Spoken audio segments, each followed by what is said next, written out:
Be cool, be kind, be classy. The cupcakes so sweet and sexy. Have fun and enjoy the journey. Or just have a good attorney. No big whoop, no biggie.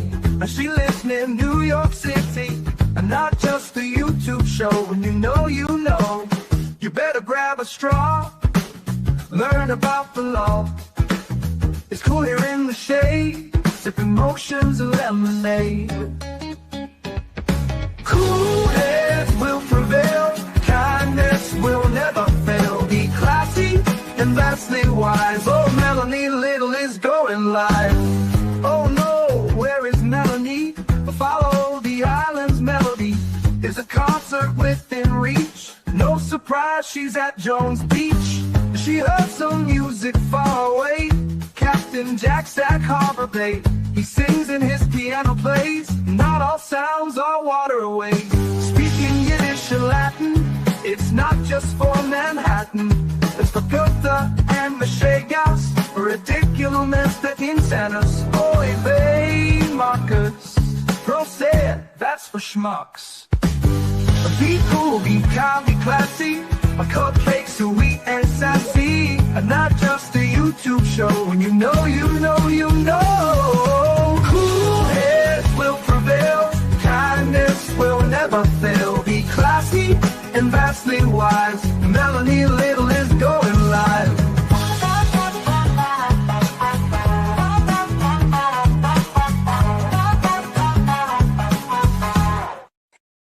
Good morning.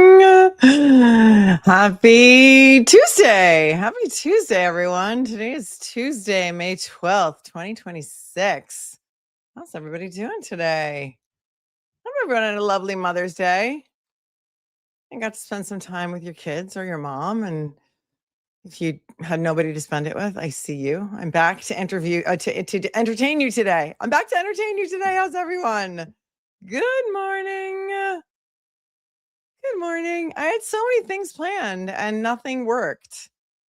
Yesterday, I was waiting all day for the hearing on Sean Higgins to be broadcast. He is the alleged drunk driver who passed a couple cars on the right and hit and killed Johnny and Maddie Gaudreau, a couple of hockey players, Johnny Hockey and his brother, on their bicycles the night before their sister's wedding in New Jersey. That hearing happened yesterday.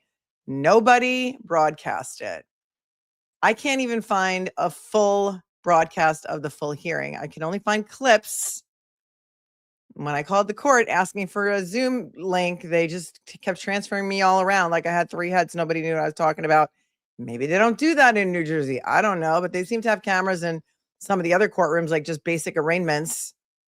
So I don't know what's going on. And then I wanted to cover Tiger Woods' hearing this morning because Tiger Woods' attorneys are looking to get the state, actually, Florida, is trying to get his prescription records to further their evidence of his DUI, even though he blew a 0.0 at the scene of his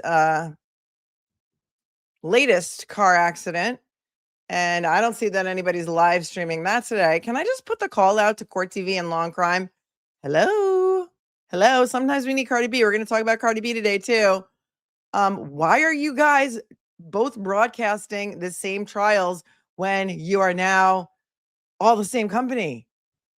Hello? Hello, I'm here. Maybe we could get a little variety. I don't know. People want to watch the Tiger Woods hearing, don't they? People want to watch, the hearing for the guy in New Jersey who killed Johnny and his brother Maddie. Don't we want to see these things? I mean, it just seems to defeat the purpose. I mean, it's great that you guys are like live streaming, I don't know, the Josie Dykeman trial and maybe like one other thing right now, Julio's penalty phase, but like, could like one of you broadcast two trials and then the other one of you do some other stuff? Because there's other things we want to watch and nobody's doing it. Nobody's helping us. Yeah, it's still not near the trial phase yet, Linda. Linda said that's a long time coming with the Boys on their bicycle in the sister's wedding. That was 2024. It is still winding through the courts. This Sean Higgins keeps trying to get his case thrown out, saying, well, they were drunk too. That was his first argument. Then his second argument was, and continues to be, well, I wasn't really that drunk because they didn't use the right blood sample. They didn't use whole blood. They used serum or similar to Karen Reed, where they took a portion of her blood and extrapolated it back to try and say how drunk he was. And his lawyers are arguing the real calculation, 0.08 is drunk driving and above. The real calculation is like 0.07. So he really wasn't drunk. So you need to drop those charges. That hearing happened yesterday. We'll take a look at some clips. It's horrific, that case. That family, I can't even imagine. In fact, I think the sister whose wedding was supposed to happen the day after they were killed is pregnant or has had a baby or something. And I think both Johnny and Maddie's wives were pregnant when they died. Like, it's such a tragic story. So it was plasma. Yeah, we'll take a look at it. I haven't had a chance to memorize it yet. Hang on. Well, he says, well, Carol says, obviously it impaired his driving skills. Well, he also says he admitted to drinking. First of all, we can look at the body cam. Let's look at the body cam today. I have the police report too. And he passed some cars on the right, which you're not allowed to do. And that's when he hit them on their bicycles. And it is a tragic, horrible story. Oh, look at Karen DePasquale gifted 5 memberships. Thank you so much. You're very sweet and kind and generous. Thanks, Karen. She's always gifting memberships. You guys are lucky if you get them. Thank you, Karen. So glad you were alive. Please keep my Yorkie Milo in your prayers as he's having surgery today. I love you with all my heart. Oh, prayers up for Milo. I'm sure he's going to be fine. But the waiting is the hardest part, right? I'm sorry, Karen. Thanks for your super chat. Toots became a member. Thanks, Toots. And P. Drew Ray 64 became a member. Welcome. So let's take a look. Let's do our motivational quote of the day. Today is Tuesday, May 12th, 2026. It's almost halfway through May. Maybe it should get, I don't know, maybe it would be great if it could get a little bit warm. It is still pretty cold out right now. Let us see. Tuesday, May 12th. We all need a little motivation. Most oftentimes. In the business world, everyone is paid in 2 coins, cash and experience. Take the experience first. The cash will come later. All right. Okay. Harold Geneen, Geneen, said that. In the business world, everyone is paid in 2 coins, cash and experience. Take the experience first. The cash will come later. There it is. Let's see what our empowerment card of the day is. Oh, Nicole, you knew the Gaudreau brothers? How? How did you know them? Did you play hockey with them, or did you have a kid that played hockey with them? It's heartbreaking. It is heartbreaking to lose one child. Imagine losing 2 of your children on the same day, the night before your daughter's wedding. I can't even imagine. Here are empowerment cards. We'll pick one for the day.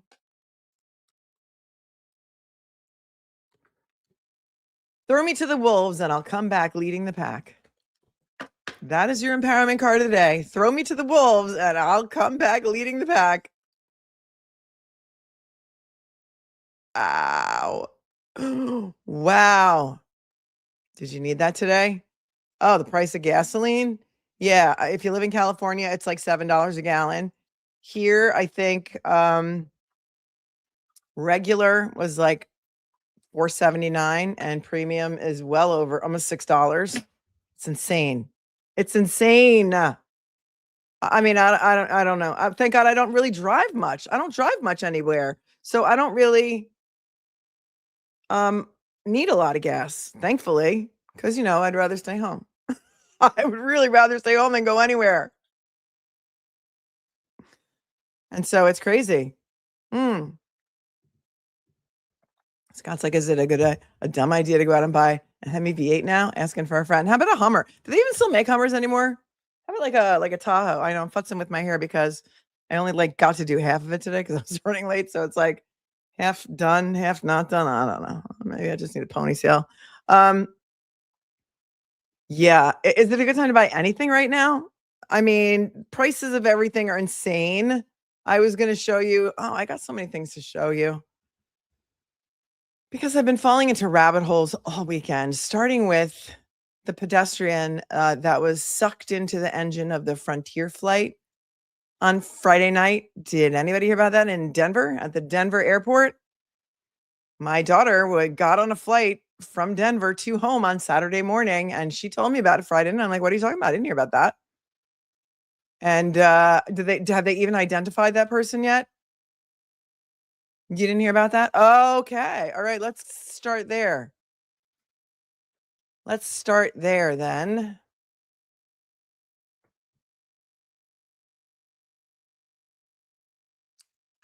It's crazy. So Friday night, a pedestrian,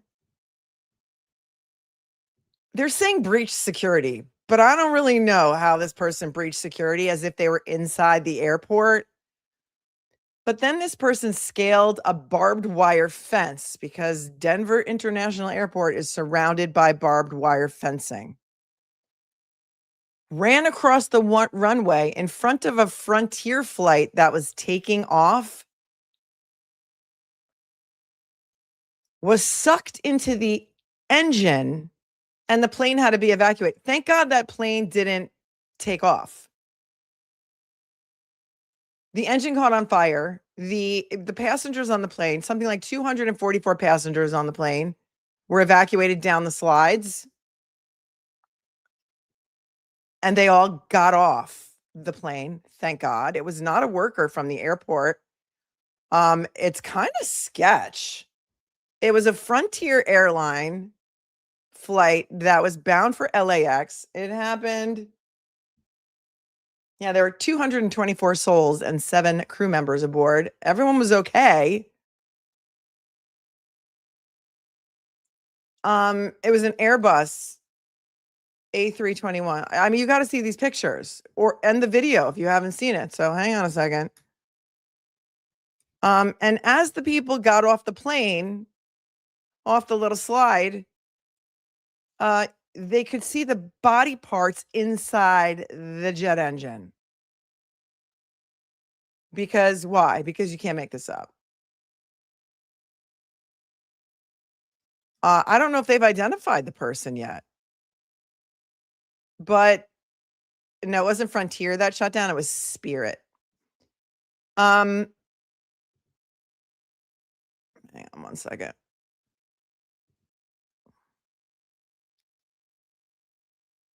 Then I fell into the conspiracy theories about the Denver airport, which I wasn't aware of. And my kids are like, how could you not know about this? And I'm like, I don't know. I don't go on TikTok. Are you aware of the conspiracy theories about the Denver International Airport? Because then I fell into that rabbit hole. Hang on one second.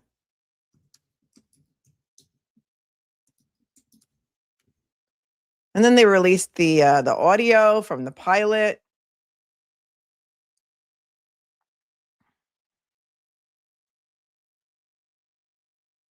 Oh, they've got some new videos. So today's the 12th. So this was the 9th.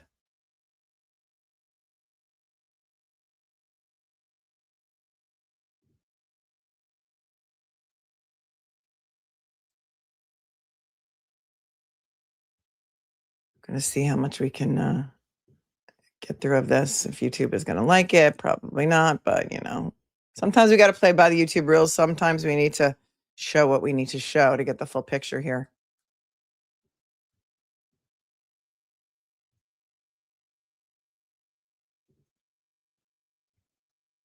Shocking audio. This is the New York Post, of course. Shocking audio captures Frontier Airlines pilot reacting to plane striking person, leaving scattered limbs on the runway. Shocking audio captured the bewildered moments pilots aboard Frontier Flight 4345 smashed into a pedestrian who had run into its path, leaving limbs scattered on the runway. This is a warning for graphic images, although if you didn't know what you were looking for, you might not know what it was. Here we go. Here's the audio. Oh my God, I thought you saw it.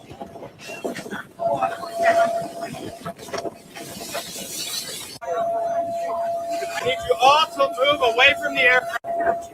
Open the side.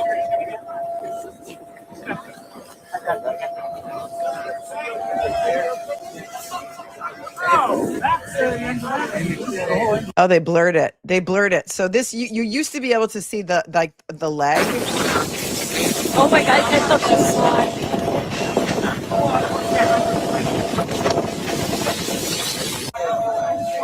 I need you all to move away from the aircraft. Open the side.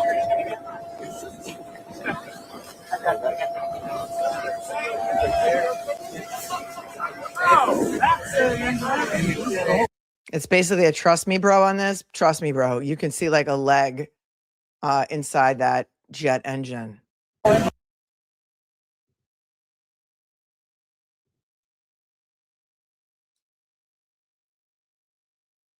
Nearly home. We don't need to watch that.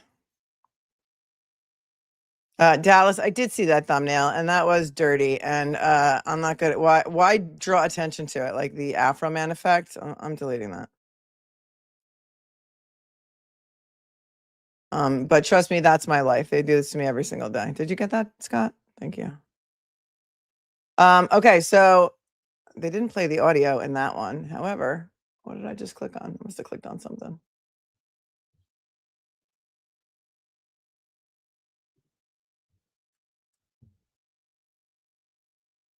Shocking audio captured the bewildered moments pilots aboard Frontier Flight 4345 smashed into a pedestrian who had run into its path, leaving limbs scattered on the runway. Tower Frontier 4345, we're stopping on the runway.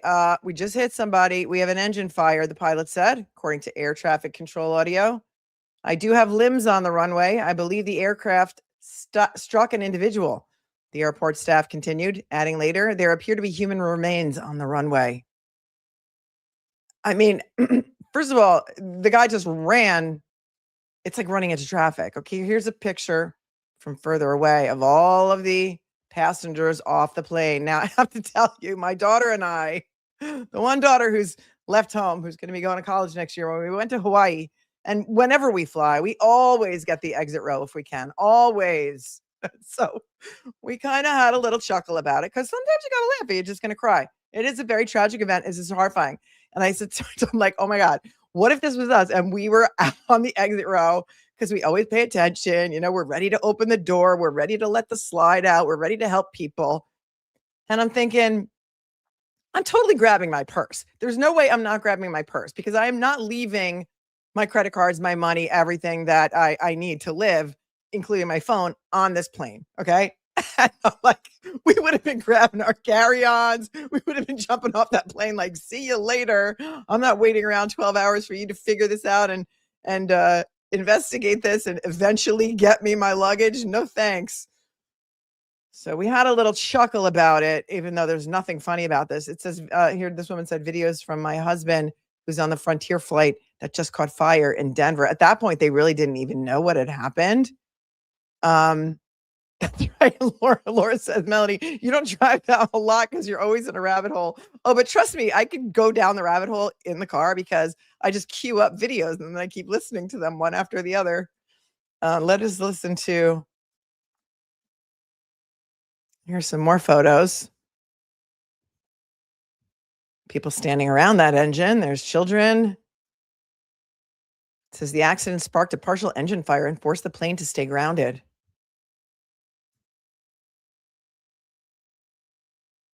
Frontier hit a person walking on the runway on takeoff at Denver tonight. This was Friday night. Frontier rejected the takeoff with an engine fire and evacuated everyone on the runway. Absolutely a nightmare scenario. Yeah, some of those passengers were in the airport for like 12 hours. They finally got them another flight, I think, the next day. And then there were like media waiting at the airport at LAX to talk to them. It says the unidentified person had jumped the perimeter fence and was crossing the runway when they were hit by the moving plane at 11:19 p.m. Denver International Airport confirmed. The person was at least partially sucked into one of the engines of the Airbus 321neo, which ignited the brief engine fire that led most passengers to fear for their lives, terrified witnesses added. Well, and then this is how I go down the rabbit hole. Then I got to click on the links, right? I got to click on the links for the audio so we can hear the audio for ourselves because we like receipts here. Whoop.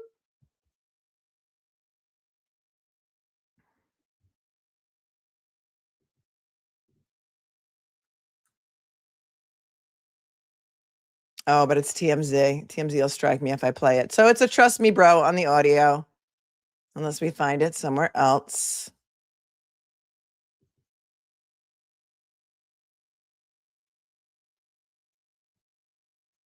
And then, of course, Denver Airport tweeted on 9:25 a.m. May 9th. So it took them that long to get the information out? So they tweeted on Saturday morning. This was after they had opened up the airport because my daughter got on a flight at like 6:30 in the morning and it had already been cleared. But I mean, for a fatality, you would think they would keep the airport closed longer than that, or at least the runway, but apparently they didn't. So DIA, which is Denver International Airport, tweeted not until the next day on Saturday morning. At approximately 11:19 p.m., Frontier Flight 4345 reported striking a pedestrian during a takeoff at Denver. Emergency crews responded to the scene. Passengers were bussed to the terminal, and the majority have since departed Denver on a new Frontier flight. Well, I wanted to take that down, put that up, and then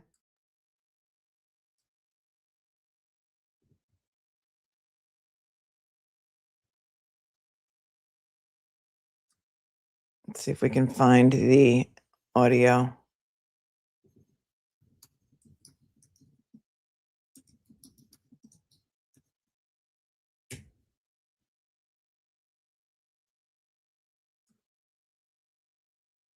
Oh, please.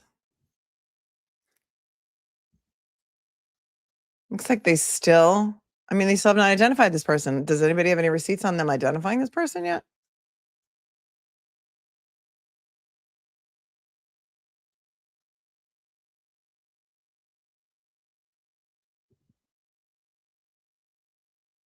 All right, here we go. We're going to listen to the ABC. Oops. ABC has the audio. So let's check here.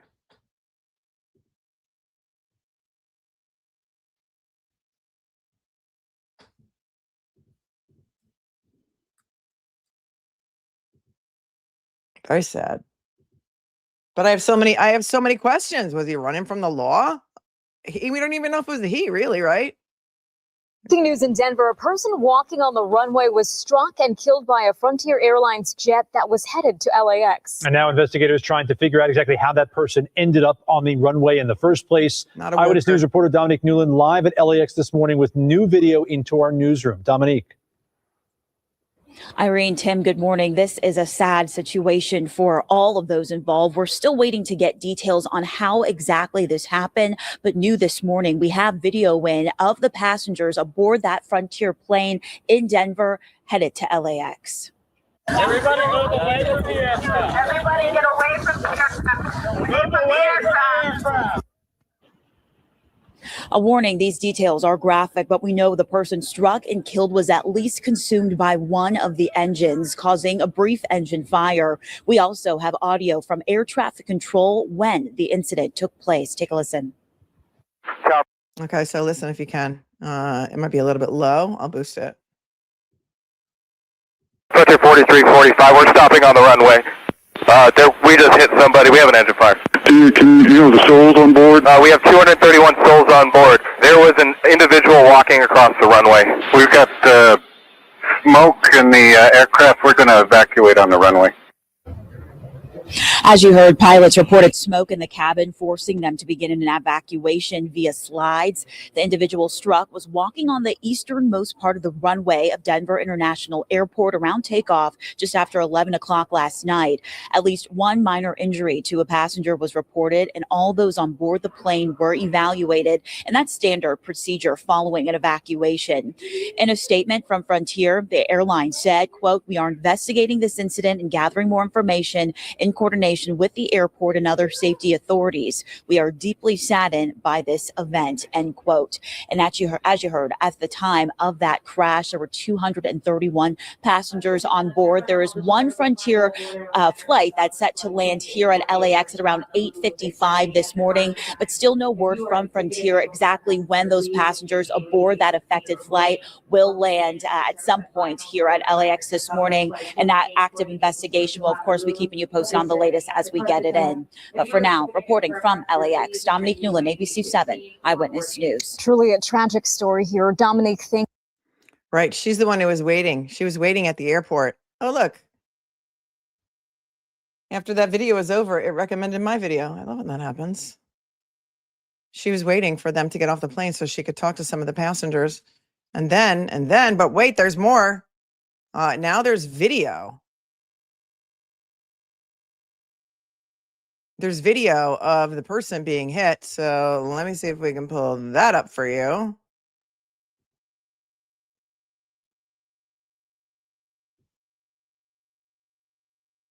When I say we, I mean me or I. Because, you know, it's just me. It's just me sitting in a control room all alone, trying to get it done. Okay. This is NBC.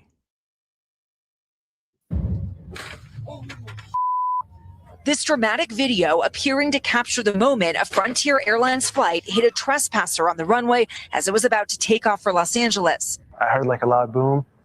People started screaming. The collision happening last night just after 11 p.m. Frontier Flight 4345 was on the runway at Denver International in the process of taking off when, according to the airport, a pedestrian jumped the perimeter fence and was hit just 2 minutes later while crossing the runway. We just hit somebody. We have an engine fire. According to the airline, smoke was reported in the cabin and the pilots aborted takeoff. There does appear to be human remains on the runway. Pilots deploying emergency slides to evacuate the plane. Stay low down. Videos from on board showing the chaotic aftermath, passengers sliding down. People were just crying and grabbing on their loved ones and hugging their loved ones. The Airbus A321 was carrying 224 passengers and 7 crew members. 12 people reporting minor injuries and 5 people were transported to local hospitals. It's unclear how this person made it through, but oh yeah, so here's the fence. Somebody said they shouldn't have been able to access. Robin said they shouldn't have been able to access the tarmac so easily. Look at the barbed wire fence that surrounds this airport. Okay, Denver International Airport, in case you didn't know, is twice the size of Manhattan, and it is twice the size of Boston. That's how big Denver International Airport is. We'll get into a little bit of the conspiracy theory about Denver Airport because that was all news to me. Suffice to say, for example, they started constructing Denver International Airport in 1989.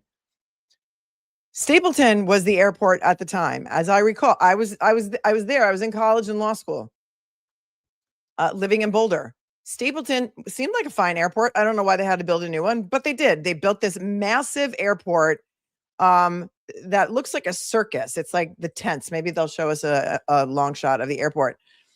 It is twice the size of Manhattan, twice the size of Boston. There were many buildings that were built that were never used. Instead, they were buried. It's wild. There's a lot of things.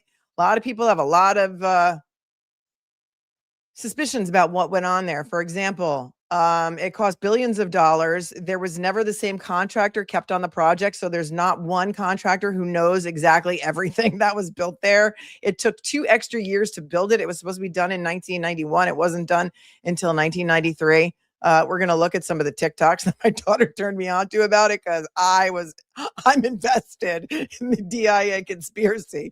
And so it is as if, some of these people pointed out in their TikTok videos, the perimeter of this airport is designed to keep things in rather than keep things out. And you'll see, like, in some of the video, I don't know if they'll show it here, the barbed wire curves like inward. Yeah, so they jumped this barbed wire fence to get there.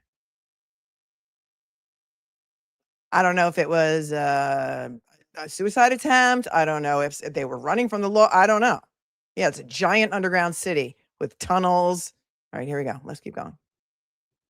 This is what the perimeter looks like. A fence with barbed wire and still more than half a mile away from the nearest runway. To have them walk out onto a runway, it's exceedingly rare. It happens in some countries more frequently, but not here in the U.S. Back in 2020, a man managed to walk on the wing of a passenger jet. And in 2024, authorities found a passenger dead inside a plane engine in Salt Lake City after he breached an emergency exit onto the airfield. While the remaining passengers finally made it to LAX on a new Frontier flight, tonight the affected runway now back in operation, as Transportation Secretary Duffy warns no one should ever trespass on an airport. I mean, it's just bonkers. I don't know why anybody would actually do that. And Liz Kreutz joins live from Denver International Airport. Liz, any updates on the injured passengers? Yeah, Jose, officials say that 4 of the 5 passengers hospitalized have been released. We don't know the condition of that 5th person. Authorities have also not released the identity of that trespasser or said anything at this point about a potential motive. Jose. We thank you for watching, and remember, stay up. So it would have been a half a mile to get to the runway. He was on the runway, not the tarmac, a couple of people are saying. Yes, it is built in the shape of a swastika. It's wild. So let me pull up some of those, if I can remember where I put them, those TikTok videos. And as far as I know, I don't think that the person's been identified. Does anybody have any info to the contrary on that? Hang on one second.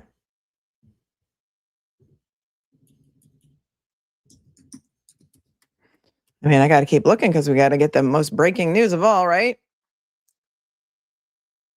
The identity of the individual struck by the aircraft remains publicly unreleased.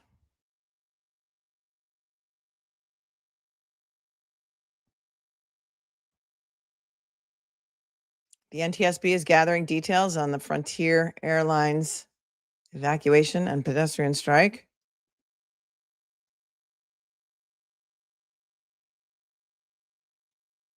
And so NTSB has joined the investigation. Why it took so long, I don't know. But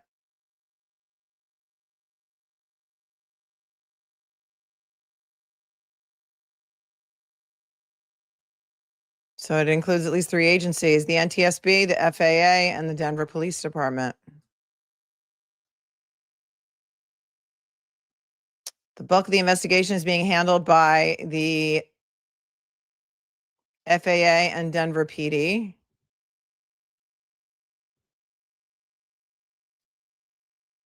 With the FAA directing inquiries to local law enforcement, Denver, and Frontier Airlines for comment beyond initial remarks by the Transportation Secretary Sean Duffy.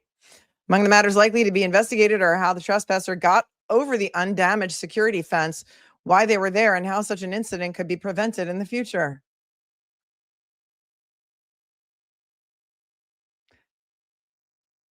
What is the NTSB investigating? The accident itself is outside the purview of the NTSB, but the board is looking into the evacuation of the aircraft. NTSB spokesperson Sarah Sulik told the Coloradan in a May 11th email it is yet to decide if it will conduct a full investigation of the evacuation. I mean, it looked to me that they did a pretty good job evacuating. I mean, I'm sure we have flight attendants and pilots in the chat because we have everybody in the chat from all kinds of professions. And I did see some people who looked like they knew what they were talking about when it comes to aviation. However, it looked to me like the evacuation was okay. I mean, what are you going to do in a situation like that? It's people, right? Opening the doors, the people in the exit row. Media reports showed some passengers felt the evacuation was too slow and too chaotic. Others expressed concerns that some passengers evacuated the aircraft with carry-ons in violation of federal regulations. Oh no, that would have been me. What are they going to do? Yell at you and tell you to drop it? Right? Panic is the first thing, says Scott. Schmoopy says, I heard people were No, I didn't hear anybody was trampled.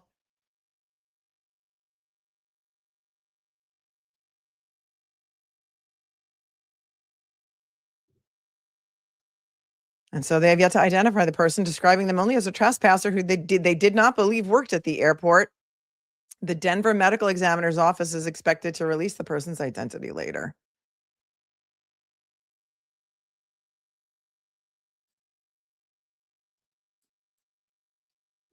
So I guess more remains to be seen on that, and we're here for it. I'm here for it. Are you?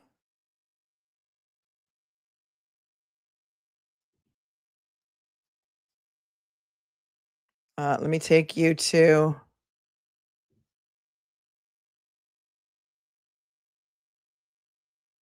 Hold on.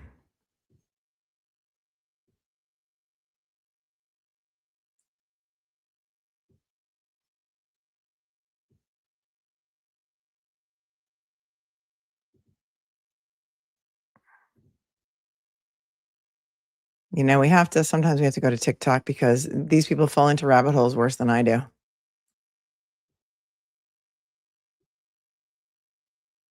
And I vetted all of this information, so it's true. Everything she says is true. Let's stop. Stop. Boop. There we go. So back to the conspiracy about the Denver airport. For those of you who are not familiar with it, just as I was not familiar with it. Here's a little something with a little info.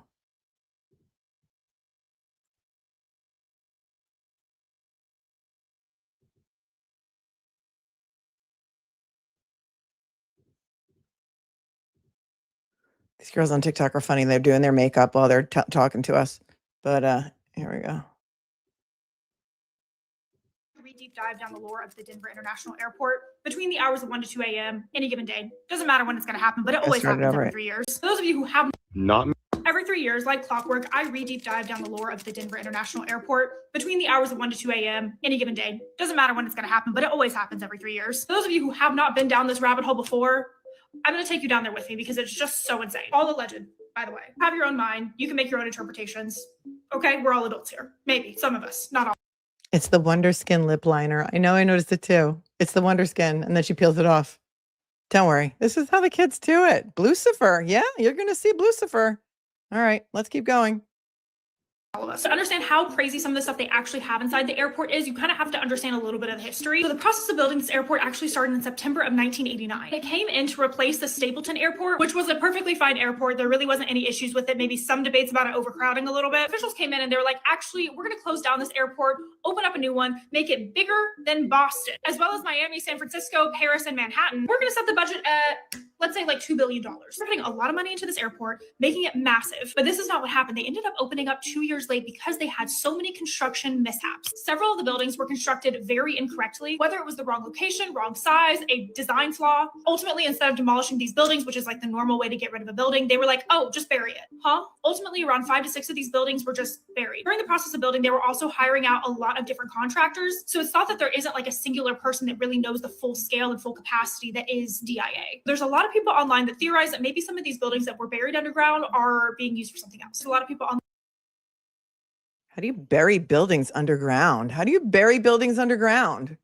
Let's give her some credit here. Her name is literally Lizzie, Lizzi. Shout out to literally Lizzie. Line that have said that maybe these buildings are being used for something else, such as an underground bunker. For who, you might ask? We'll get into that. By the time they were done constructing everything, the final cost was $4.8 billion. Maybe I don't know enough about airports and the things that go into it, but $2 billion over the budget seems a lot, seems excessive. A lot of people have also commented on the shape of the airport as well, which appears to look like a very frowned upon symbol. I don't know if I can. Not me accidentally. Every 3 years, like clockwork. Lizzie, Every hold 3 on. years, like clockwork, I deep dive down the lore of the Denver International. Here's what it looks like. See the circus tents? This statue here is called Blucifer. This is the statue outside the airport, and this is some of the artwork inside the airport because they've taken it down now. It seems to depict the end of times, and it was kind of like wild artwork. But every 3 years, like clockwork, let's every 3 years. Oh like my gosh, I clockwork, hate this. redeep dive down the lore of the Denver International Airport between the.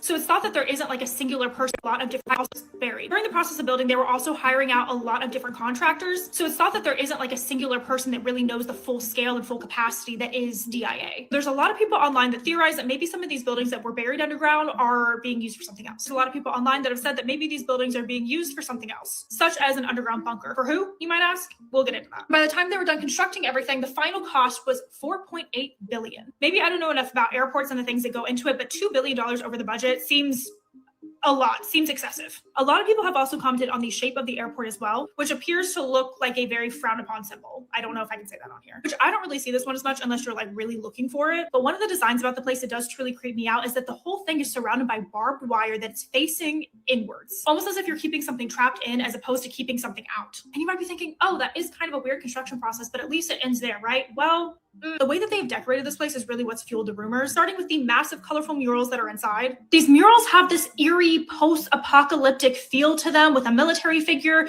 and children and women looking like they're at his feet. It also looks like he's unaliving a bird in one of these. But the artist has come forward and been like, no, I didn't mean for this to frighten anyone. This is just supposed to be about world peace. I totally understand that art is very interpretive for everyone, but for me personally, and it seems like for a lot of other people, I just don't feel relaxed or at peace whenever I look at some of these images. But we are literally just scratching the surface. Every 3 years, like clockwork, I re-deep dive down the lore. Yeah, we're literally just scratching the surface. So for those of you who live there, you might know more about it.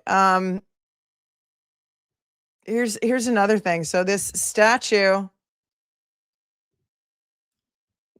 outside the Denver airport is this creepy horse. That they call Lucifer. Okay. It's got red glowing eyes that you can see, I think, only at nighttime. And while this sculpture artwork piece was being constructed, the head fell off and killed its creator, killed the artist.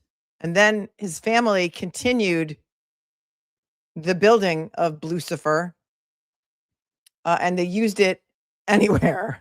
Anyway, and then there's also this gargoyle inside the airport that apparently talks to people. I've never seen the gargoyle. Does anybody know where the gargoyle is? Because I need to look at the gargoyle next time I go there. Did they take the gargoyle down? Yeah, it is so interesting. So there's underground bunkers that they think may be for rich people in case of the apocalypse. They also say that Denver is one city, the only city, I think, that would not be destroyed during a nuclear bombing because of its altitude. I don't know about that. Casey Paralegal says, I've never seen the gargoyle and I'm literally at the airport every week.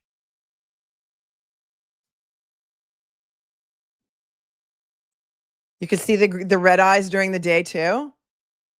This is what I was thinking. Momo Mom says, could it be the hunting party? This is what I was thinking. So you haven't watched The Hunting Party. It's a great show. It's on, what are we watching it on, Momo Mom? Is it on Netflix? Peacock? I don't know. It's still on network television. It's called The Hunting Party. And the premise of the show is that there was this underground psychiatric hospital for the most dangerous serial killers in the world. All of them, most of them were sentenced to the death penalty. But what had happened was, instead of actually giving them the death penalty, they faked the death penalty. And then they brought them to this place called the Pit, which is this underground psychiatric center where they were studied and they did crazy experiments on them.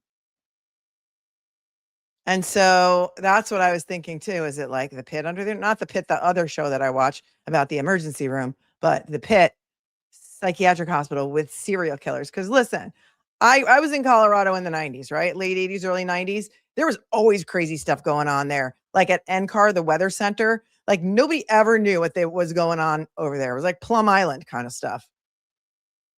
Oh, here's somebody's telling us where Helen is saying the gargoyles at Denver International Airport are located near the baggage claim carousels in the Jepson Terminal Level 5. One is on the east side, the other is on the west side. Tell me more. There's one gargoyle that apparently interacts with people. It apparently talks to people, right?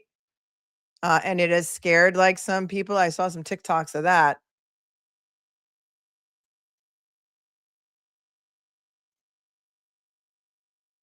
And the artwork has since been taken down. And then they had this underground baggage handling system. I'm going to show you a picture of that. Of course, Denver International Airport has their own page on this. And so they're trying to, I guess, debunk the conspiracies. And I think they do talk about the underground baggage handling system that was erected, but it was never, ever used, which is also a little bit weird.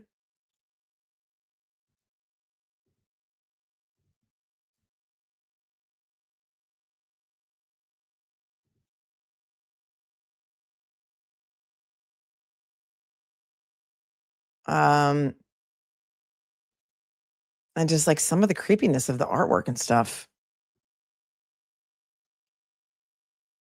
So there's another rabbit hole.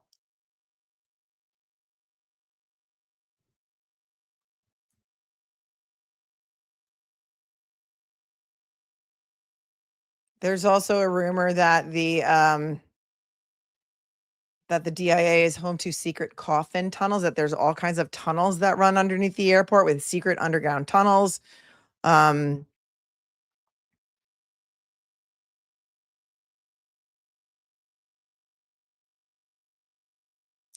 That were used to, I mean, you could fall into this for days. It says here, one of the earliest conspiracy theories was that DIA was built with a secret underground tunnel through which dead government dissidents were ferried down to NORAD headquarters in Colorado Springs.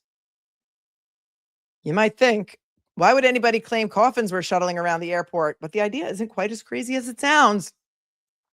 DIA was built with large vertical carousels designed to hold oversized items like skis and golf clubs. When there was a maintenance problem in the early days, we had to quickly specify over the radio whether a normal or oversized bag carousel was broken. So we adopted a slang term, coffins, for the oversized ones. Back then, pretty much anybody could monitor our radio frequencies, and it wouldn't be unusual to hear a radio call stating, "There's a problem down near the coffins on carousel 10.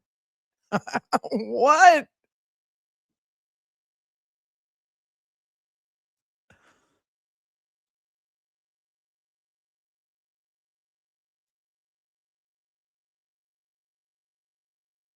There's also another conspiracy theory that DIA was built on the site of an alien landing.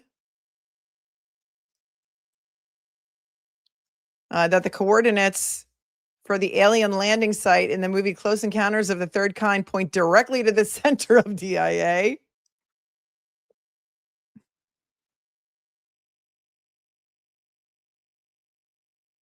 And this person says they debunked it, and actually that's 11 miles away. Then they say that another conspiracy theory is that the artwork represents the Illuminati, as you can see here. The artist is called Leo Tanguma. I did a deep dive into Leo Tanguma, of course. And they say the two giant murals are often viewed as a prime suspect by DIA naysayers looking for evil intent. Oh, and that exploded in 2012 when Jesse Ventura brought his conspiracy theory show to the airport and stood mock horrified before them. Cynics generally focus on a mural showing a Gestapo-like soldier and frightened children, but that misses the point. They say that the artist intended for a hopeful story. I don't know. It looks kind of creepy to me. Art, of course, is open to interpretation, but tell me what you see in this picture. It looks to me like a bunch of frightened children.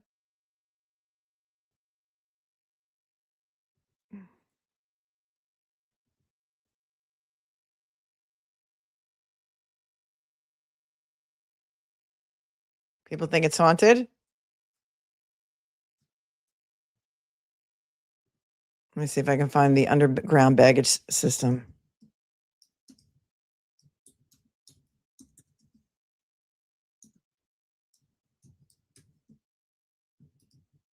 I mean, sometimes I spend hours just doing this, and now we can do it together live. I mean, it's insane.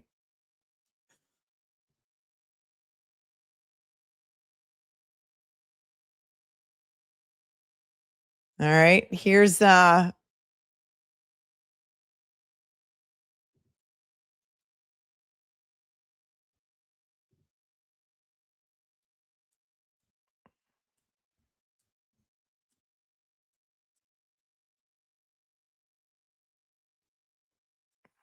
right, show me. Oh, here's the gargoyles. Where's the baggage handling system? Oh, please. Oh, here it is. Am I the only one who does this? I might be. Hold on.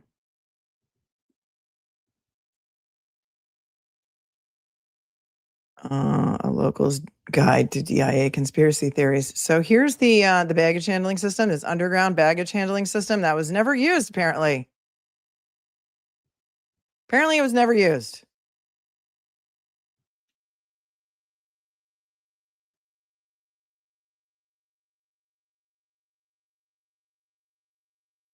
According to many unnamed anonymous sources, there's a vast underground complex beneath DIA.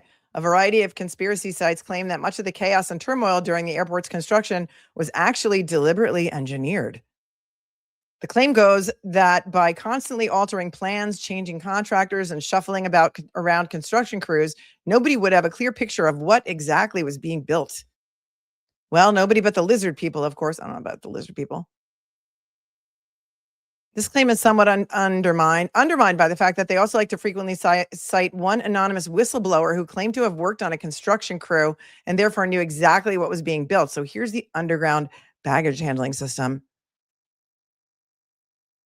that was apparently never used. This brings us to those aforementioned underground bunkers. While it is true that there are a great many tunnels beneath the airport, the notion of what amounts to an underground city, as is often described, is fanciful at best. Well, this is I'm looking at the denverlibrary.org site right now. A facility the size of DIA requires a significant number of maintenance tunnels, not to mention the sheer amount of passenger baggage that needs to be routed throughout. It is therefore not surprising that there's a substantial facility beneath the terminals. However, despite what Mr. Anonymous claims, there's no evidence of a 6-story deep complex complete with everything needed to keep a colony of elites alive and well through a manufactured apocalypse of their own design. But who knows? Maybe the Denver Library is just feeding us what they want us to think.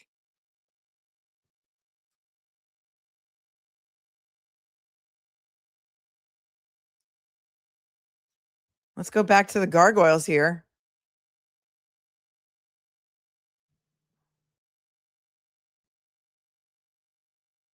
Okay, here's. Okay, so here are the two luggage gargoyles. The last piece of artwork to discuss are those of Notre Denver, the two luggage gargoyles, which can be found in two of the airport's baggage claim areas. I mean, these are a bit creepy. I don't know. Is it me? The creatures each perch in a Samsonite suitcase, a nod to the Samsonite factory, which operated in Denver until its closure in 2001. The design of the gargoyles was inspired by those on the Notre Dame Cathedral, as might be deduced from the title of the piece. I thought one of them talked, though, and it would talk to people as they went by.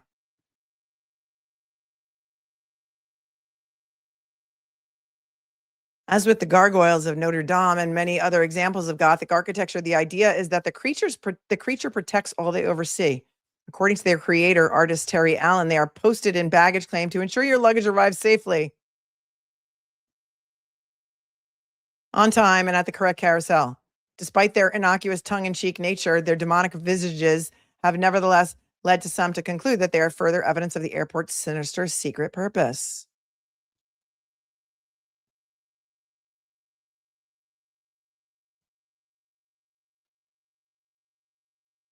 Here's Lucifer again.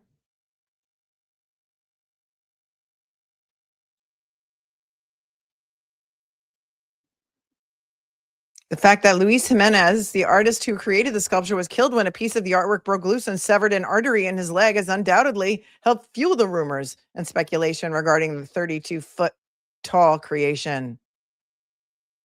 However, the so-called demonic nature of the installation remains unsubstantiated beyond the fact that people find it eerie.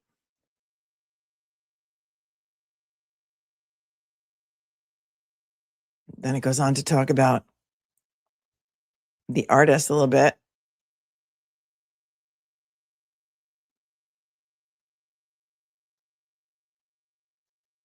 Here's some more of the artwork that people consider to be creepy. Like, what is this down here? What is this? This is like a dead what in this piece of art with all little children around? I mean, I don't get it.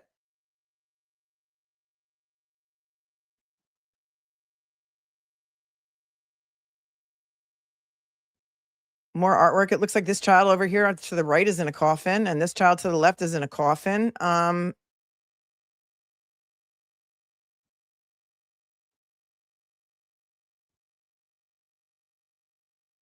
mean, it's almost like having pictures of like plane crashes. It's like here there's like children like in coffins. What? And look at this guy. Look at this demonic ghost-like figure with a machine gun and a machete. This is there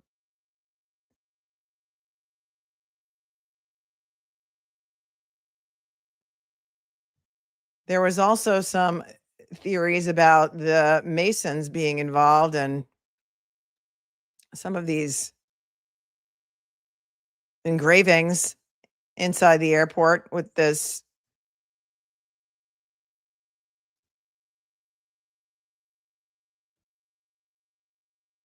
inscriptions on the floor at various locations of the terminals, which have aroused the suspicions of some not so great internet sleuths.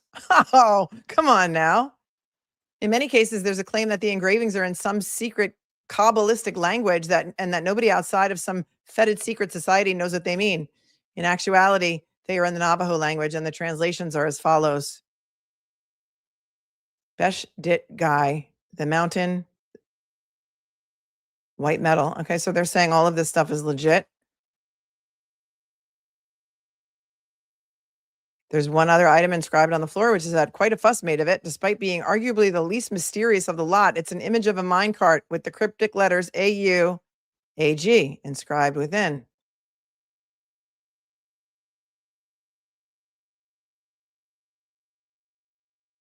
You might be tempted to think, given that AU and AG are the chemical symbols for gold and silver, respectively, that this image was a fairly straightforward acknowledgement of Colorado's history of both mining both gold and silver. And you would be correct. However, that hasn't stopped the conspiracy theorists.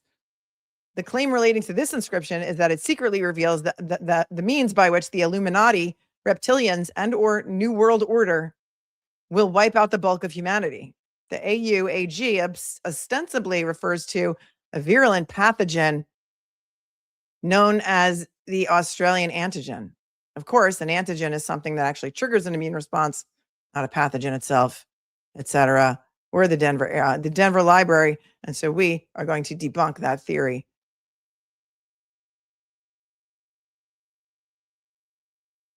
Here is a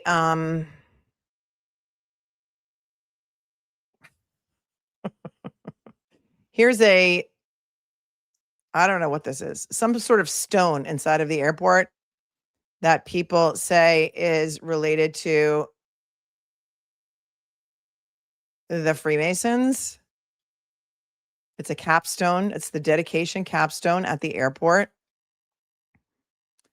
And it says, given that the dedication capstone at the airport not only prominently features a Masonic crest, but also lists members of the New World Airport Commission, it should come as no surprise that the mere existence of this monument became a bit of a aha element in many of the more conspiratorial corners of the internet. One of the more prominent claims about the New World Airport Commission is that there is no such organization and never has been, that this was a not so secret code for the, yet again, you guessed it, nefarious and nebulous New World Order. The problem with this theory is that the organization not only is a real thing, but I don't want to debunk it. I want to go with the conspiracy theory for a minute. And so it says Denver International Airport dedication capstone, Wellington E. Webb, Mayor, Governor Roy Romer, Secretary of Transportation Federico Pena. The time capsule beneath this stone contains messages and memorabilia to the people of Colorado in 2094. So there's a time capsule under there that they can't open until 2094. New World Airport Commission contributors has a bunch of names on it. And I remember when I was in elementary school, we buried a time capsule that was supposed to be dug up decades later. And interesting. What say you? I mean, I'm almost thinking about, since people seem to think that I'm a conspiracy theorist anyway, because I don't think John O'Keefe was hit by a car. I don't think a car hit John O'Keefe. Maybe we should do like a series on conspiracy theories. It could be fun. This is the first one that I found, but that could be a fun series to do. If you have any ideas, as always, email them to me, fanbase@mlittlelaw.com. Oh, please.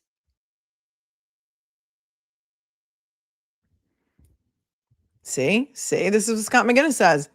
The person on the runway was a sacrifice of demonic power. Who the hell's running onto a runway in front of a plane that's taking off? It's insane. Did they escape from the pit, which is maybe underground? So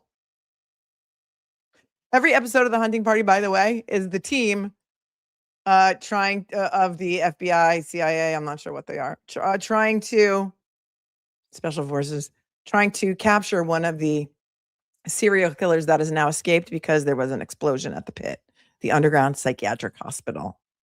He was definitely not hit by a car. That's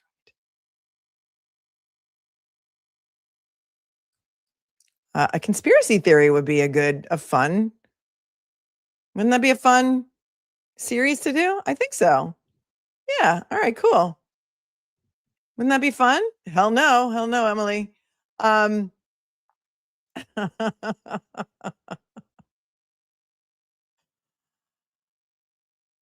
so I think it's interesting. And email me if you have any ideas. I do read all emails. I cannot respond to all emails. Let me just say a little something about emails because I've gotten a lot of really weird ones lately. Wacky emails from really crazy people who become blocked immediately.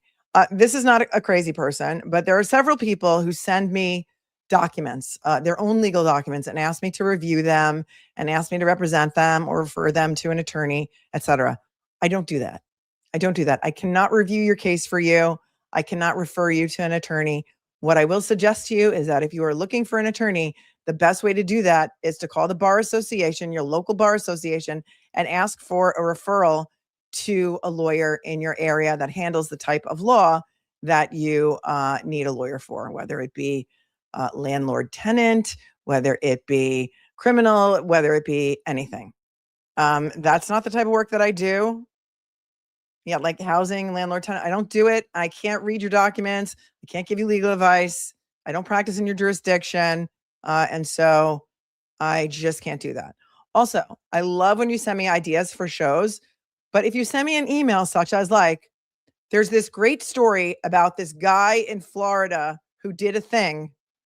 I'm like, there are rabbit holes that I go into. But without more information about who this person is, when it happened, where it happened, I need some details. So I can't, maybe it's a great story, but without more to the story, there's no way that I can even research it. So just like some pro tips on emails, if you don't mind. Also, like if you're going by a fake name and you're not telling me who you are and you're not a real person, it's likely going to get ignored. Just like, I don't know, you think common sense is like a thing, right? Common sense is a thing. Just use common sense and make your subject line something interesting that's going to make me want to open the email right away and read it when I have the time. Make the rabbit hole a little bit easier to get to. That would be so amazing. I would love that. So I'm thinking about it. I'm tossing around the idea. I also fall into the rabbit hole, as you know, of real estate and haunted houses and Zillow is my corn. It is. I go on Zillow all the time for fun. Angelina Jolie just put her house on the market that was once owned by Cecil B. DeMille for $29 million. And yes, we're going to look at the listing. We're going to do that too. We're doing it because that's one of the things I have pulled up for you today. Oh, yes. Michael says, Melanie, there's a story about a hairy creature walking on two legs in the forest. Can you look into it? It happened somewhere in the U.S. Sasquatch? Or is that something else? I don't know. I don't do like the UFO stuff. I think there's been a bunch of stuff released on that.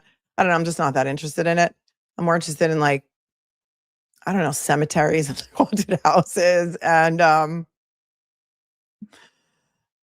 Kennedys. Oh my God. I remember I told you I watched Chappaquiddick the other day and I had never seen the movie. And it goes back to the corruption in Massachusetts because the Kennedys have been protected for decades, going all the way back to at least the 50s. Do you guys know about Rosemary Kennedy? So I didn't know this. I didn't know that Joe Kennedy and his wife had, I think it was 9 children, including Ted and JFK and the rest of the brothers in that family. 2 of whom were assassinated. Hold on one second. Rosemary Kennedy was one of the daughters. And apparently when she was during her birth, this is crazy. I fell into this rabbit hole. During Rosemary's birth, the birth was at home and her mother was told to close her legs for 2 hours because the doctor couldn't get there yet. And she was deprived of some oxygen. And apparently when she was growing up, she was not, I guess as intelligent as the rest of the Kennedy children. And so her father, Joe, who apparently was a mean SOB, I haven't gotten into him yet, decided that he would have her lobotomized. And so he gave her a lobotomy, which turned her into something like, I don't know, kind of like a vegetable, and where she was hidden away for years and years and years. And basically like ostracized from the family. And horrific. And she was locked away in an asylum. Yes. I never did my deep dive into the Kennedys and the Kennedy curse. Aunt Bibi didn't even know it. Carrie didn't know it either. Sure did. He was just like, yeah, I got a guy. He can do a lobotomy. And I think he did it without the mother's consent. And he was a real SOB. He wound up having a stroke and he was barely verbal and in a wheelchair. I mean, according to the Chappaquiddick movie that I watched last week. And so it was wild. What? Toots says, hi, you'll never guess who I met in Aruba last Saturday. Judge Doolin and his wife, the nicest people. He was an assistant district attorney at a courthouse I worked at. Crazy. Stop. You met Judge Doolin on vacation in Aruba. Okay, tell us everything, Toots. Toots. At the resort, on the beach, did you chat? Were you at the bar? Did you tell him how much we love him? Mr. Bedero. Mr. Bedero, Toots. Oh, Big Old Dog, this is Melanie. Howie Carr has a book series on the Kennedys. Kennedy Babylon series. Good. I'll text him later and ask him to send me his book. He did send me his other book, Mass Corruption, and I have that. And so I will take a look. Kendra says, yes, without the mother's consent. Such a sad story. We Are All Mad here says, I think there's a typo in there, but I thought everybody in the world knew that. Melanie, I can't believe you, of all people, didn't know about Rosemary Kennedy because we're on 10 side conversations, or about the Denver airport.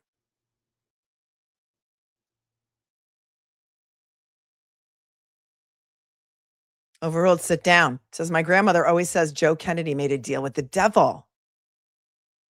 Thanks for your 5. All right, let's see what you guys have to say about my conspiracy theory rabbit hole. Kay Willis is here. Oh, Kay Willis sent me the cutest picture. She was tulip picking, I think, with her family, or went to a tulip farm or something, which, by the way, where can I find a tulip farm, Kay? And she had on her, I went to Cancun with the Charlie Mellon little sweatshirt, and she got a lot of compliments. Thank you, Kay, for being here for 18 months and for wearing my sweatshirt out in public. I wonder if anybody saw you or recognized the sweatshirt, because you're in Massachusetts. I don't get recognized outside of Massachusetts. Hillary said, how about the mass shooter in Cambridge yesterday who shot at cops in 2020 and was let out after only 5 years? Thank you, Hillary, for your 10. I've not had the opportunity to deep dive into that. However, I did see some video of this man walking around with what looked like an assault weapon. The problem is YouTube has been so strict lately about YouTubers showing even video of court with a attorney brandishing a weapon in court. The channels are getting stricken. There's no way for me to really cover that story without showing the video of what happened. You guys can go look for it. But I can't really show it. And I didn't really do a deep dive. How many people was anyone killed? Was he killed? It was in Cambridge. Guy got out of a car or was running around brandishing this thing openly. And I didn't find out the end result of that because only one rabbit hole at a time, babe. Thank you for your 10. But yeah, I thought that this guy, I may be thinking of a New York case. There's a New York case where a guy did something and he had just been let out of jail. And I think he threw somebody down an escalator at a subway station. Happened over the weekend. 2 people were injured. Thank you, Emily C. Toots says, I met Judge Doolin on the beach at the resort. Hold on. I told him I watched him on your channel on YouTube, and his wife said, oh, please don't encourage him. LOL. Oh, that's so funny. So funny. I love it. Gaming with Nick says, I wore my Strange Credulity shirt to Disney. One person said something to me about my shirt. That is amazing. I don't know. My kids brought to me another story about a Disney cruise ship where a number of employees who are not really employees of Disney, maybe 28 of them, were arrested for child sex trafficking. I have to do a little deeper dive into that. Disney is disclaiming, saying they weren't our employees. And anyway, we fired them all right away. If they weren't your employees, how did you fire them? Kay in Maine says, you're going to find out that the original story was not the truth and we've been lied to for decades. Which one, Kay?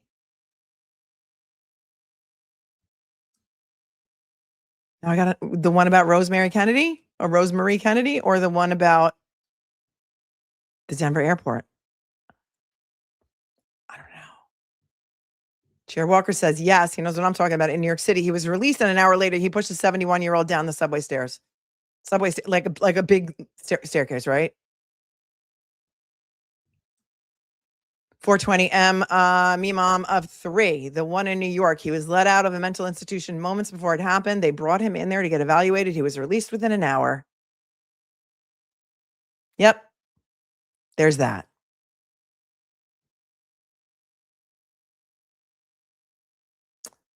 Oh, sweetie, nothing. Oh, sweet nothing says I don't do Disney. I'm not a Disney fan either. No shade to those of you who do. But a Disney vacation with 5 kids is like, I need a vacation after my vacation. Went there once when the twins were little and the youngest was in a stroller. And it was like the trip from hell. I'm not going to lie. I'm sure they had a nice time. But it's not my thing. I prefer to go to Universal. I'm a roller coaster person. I love the crazy rides. But to me, Disney was like one big gift shop. It was like, and this was, oh my God, this had to be 15 years ago or more. 15, 16 years ago. It was $150 per person to get into the park. And then you have to walk through a gift shop after every ride is over. And the kids want everything. And then other parks were just big gift shops with really enormous people eating giant greasy turkey legs as they're walking through the park with like grease dripping down their face. There's Disney conspiracies about it being the place where most children are kidnapped. Like why am I glitching? What is happening here? StreamYard. Thanks to Cindy who sent me a thing about Brother Council was also having trouble with StreamYard, and you recommended a different platform to me, which I have not had the time to check out yet. But I shouldn't be glitching. I'm on Ethernet and everything. I mean, it could be that I have a lot of windows open, but stop, Tracy. You never ate one of those turkey legs. Are you joking? She says those turkey legs are the best. They just look so messy and greasy. And in the heat, eating that could be that TikTok is causing a problem. That's probably what it is. All right, we'll close all the tabs because we're getting a little drafty in here. The whole world has gone crazy, in my opinion. And so I don't want to talk about any of the crazy stuff. Aiden Carney has a hearing on Thursday morning. We will cover. Hopefully there's going to be a camera in there. Hopefully, yeah, now it's glitches because there's a the spirits are coming for me.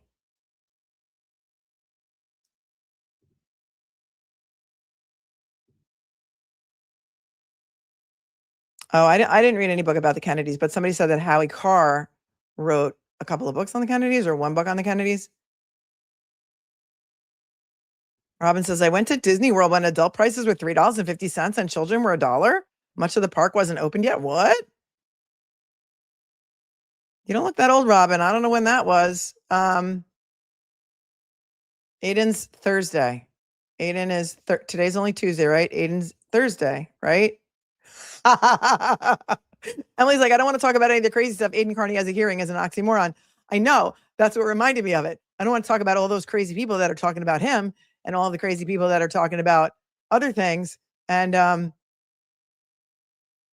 that stuff. But I just did want to remind you that there is a hearing for Aiden for the mega motion. Remember the mega motion? Remember how many shows it took me to get through that mega motion because of Olivia? I blame Olivia and her hyperlinks. His motion to dismiss is, I think, 9 a.m. on Thursday. It's in like Suffolk County, right? Boston, if you guys are going, let the other people in the chat know where it is. We have to make Jesus study. Jesus is right here protecting me. Scott says, yes, they'll be covering it. I'm hoping there's a camera in there, but at least I could hopefully get the Zoom feed, right? So you went to Disney when the tickets were $3.50. I have some ticket stubs from Grateful Dead shows back in the 80s where the tickets were $8.50.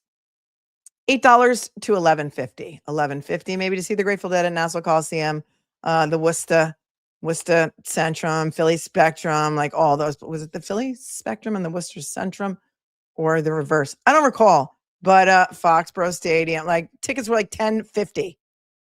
Now, forget it. Now there's dynamic pricing. Oh, that brings me to another story that I wanted to talk about. Ticketmaster. The Ticketmaster thing. Those of you in the chat who enjoy concerts like I do, look at all my Dave Matthews posters behind me. Sometimes I have dead ones up there. I switch them around. It was the Worcester Centrum. Thank you. And the Philly Spectrum. Okay. And the Hartford Civic Center. Ticketmaster has, they have this thing now where it's called dynamic pricing, where they can there is no ticket price. They can just charge whatever they feel like charging. So if there's high demand, they just jack up the prices. Then they have like platinum tickets that are like $750 that aren't even good seats. It should be outrageous. There's something happened. And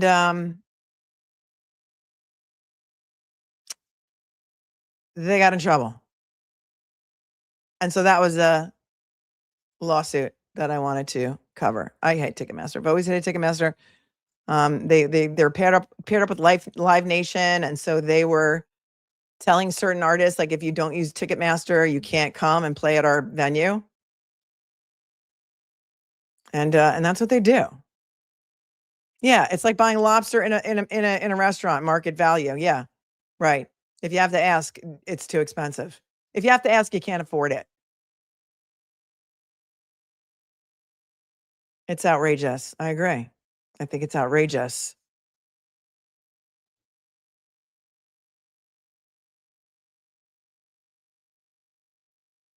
Real says, I don't know why fat shaming is even a term. Stage 4 cancer, 96 pounds, and these people purposely try to look this way. I'm so sorry. Are you talking about yourself? I mean, body shaming in general is a terrible thing. Sending you all the healing vibes.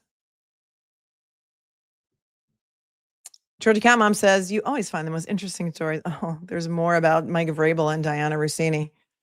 Thank you for being here for 9 months, Georgia Cat Mom. And Shmoo says, do not take your bag. It slows evacuation, costing lives. I know I was really just joking. That was really just a joke. But like my purse that's underneath the seat, that is always like a crossbody, I'm taking that on my phone. Sorry, not sorry. But it's right there where I can grab it. And I always keep it where I can grab it. I really wouldn't grab my carry-on. I was just kidding. That was a joke. You got to understand my humor. Serene, Virginia said the series called Paradise has a survival city underneath the airport. That reminded me to tell you about the pit, which is the same sort of thing. Winchester Mystery Airport. Thank you, Nicole. Is that a conspiracy theory that you would like to look at? All right. I'll write it down. Thanks, Nicole, for your super chat. Melissa Garcia says the talking gargoyle. In 2019, an animatronic, interactive, and sarcastic gargoyle named Greg was introduced to poke fun at conspiracy theorists, often appearing in the baggage claim area. Okay, so it's true. So it happened in 2019, and it was really a thing. That's not a joke, right? But it's just not there anymore. Okay. Thank you, Melissa Garcia, for your 10. The Silver Leaf. The Sliver Leaf. Look up 1989 Denver 4. Look up 1989 Denver. 4 flight attendants went missing. 2 years later, be found in a building that was closed down for construction. Very odd stuff there. A building at the airport, because they say many of those buildings were buried. All right, we're going to have to fall into it. Jacqueline, motion to have a monthly rabbit hole stream for conspiracy theories. You could call it Melanie in Wonderland. Oh, I love that, Jacqueline. I love that. Thank you. I love it. I haven't seen the show Paradise. You say it's good? Cupcake Diaries? Melanie in Wonderland. Jacqueline, you win. Thanks for your 5. Mr. Perfect, thank you for your 5. And you're perfect. You're just perfect. Lola says, oh my God, I thought she was going to say the Sullivan sisters in Aruba, not our favorite judge known for Mr. Bettero. That's crazy. Thank you on top for your super sticker. Fairy Raven from Ireland is here. She's late, but it's okay. Hi, Sweet Pea. How are you? Slancha, my cutie pie. She's been here for 27 months, all the way from Ireland. Holly and Johnny says, oh, Melanie, I fell down the rabbit hole after watching some of the Josie Dykeman trial here in Wisconsin last night. Johnny and I were crying during most parts. Thank you for all you do. Love it with all my heart. I can't see. I can't. Those trials are too hard for me about the kids being tortured. I can't. I just can't. I'd rather not do a trial than do one like that. Harmony Montgomery, bad enough. Oh, by the way, Adam Montgomery, the monster, has been awarded by a New Hampshire jury something like $15 million in a civil lawsuit that was filed by I think Crystal Story, right? The mom, Harmony's birth mother. He's never going to be able to pay it. Is that justice? I don't know. The Adam Montgomery, Harmony Montgomery story haunts me at night. It still haunts me. Thank you, Holly and Johnny. Cats, Coffee, Cocktails, and Crime says it's Police Week. Justice for Officer John O'Keefe. Yes. Yes. Will there ever be? I don't know. Priscilla Thompson said, I got my red velvet cupcake. Happy anniversary. Oh, yay. 12 months. Yay. Yay. Karen Reed has a hearing on Thursday also. Yeah, it's like a 3 p.m.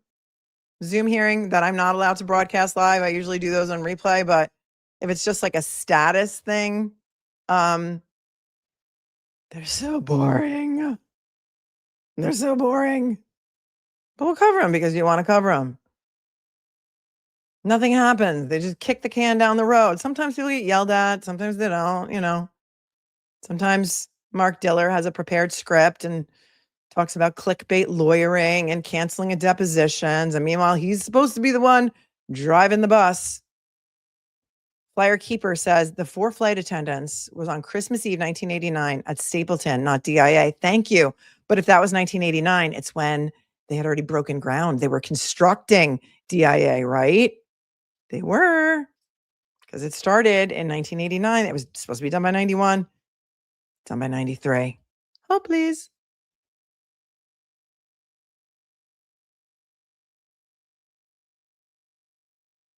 Adam is a literal demon. I will allow that. I will agree with you, Caroline.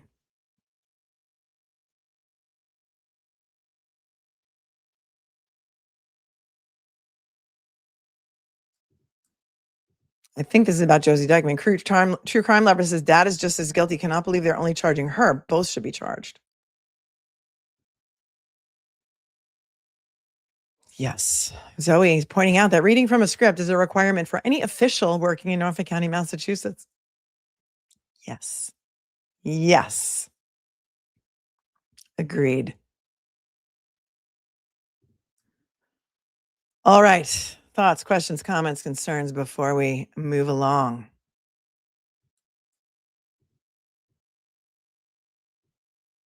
Mila Adams is insane. Oh, we're going to get there, Emily. We're going to get there, girl. We're getting there. But I mean, we got to talk about some court cases, right? So let's talk about what happened yesterday in court. The defendant's name is Sean Higgins. He was allegedly drunk driving when he hit and killed Johnny Hockey and his brother, Matty Gaudreau. I'm still heartbroken about it.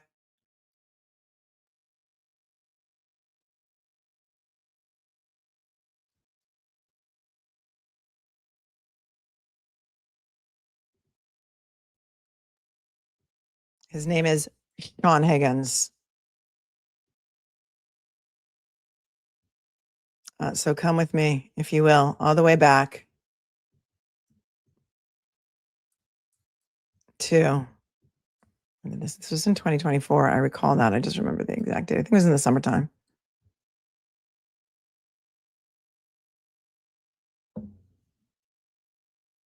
So the latest in that story, the story of Sean Higgins in New Jersey.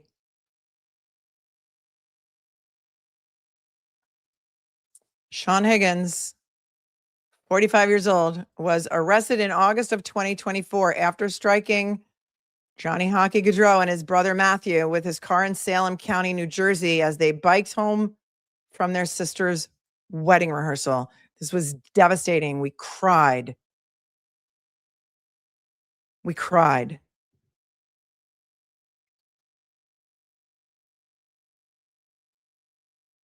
They were the groomsmen in her wedding, which was postponed. It was in August of 2024. Sean Higgins was attempting to pass two vehicles on County Road 551 in Oldsman Township when he fatally struck the brothers from behind in his Jeep Grand Cherokee around 8:20 p.m., according to the prosecution. Police said that Higgins' blood alcohol content was 0.087 that night. The legal threshold for intoxication in New Jersey is 0.08.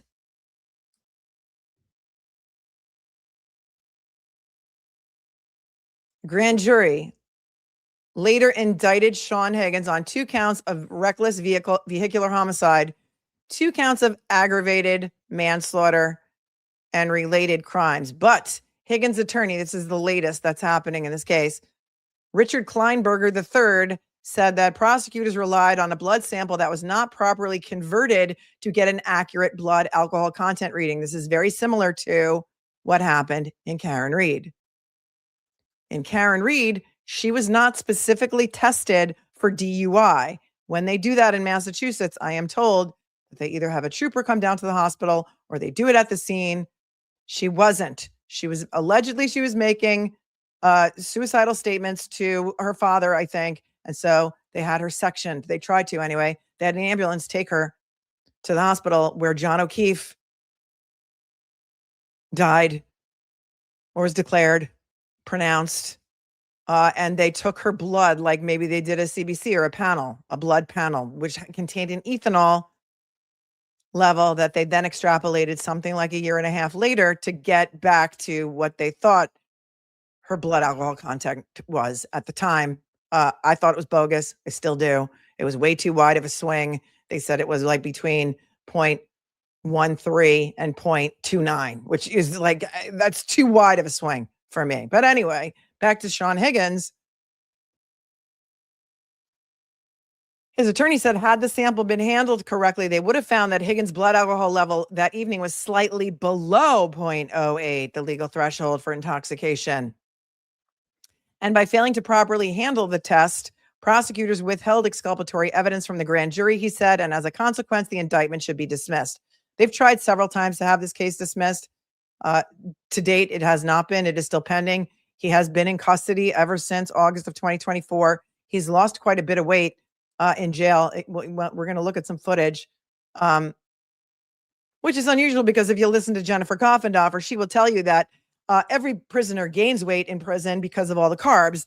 Like she said, Sarah Grace Patrick was going to get fat. Remember that? Because we played that clip for you. Sarah Grace Patrick, I think, was 15 or 16 when she was arrested and still remains in custody for the alleged murder of her mother and stepfather in their beds because she was the only one in the house. There's mountains of evidence trial is supposed to happen in August, and we're here for it.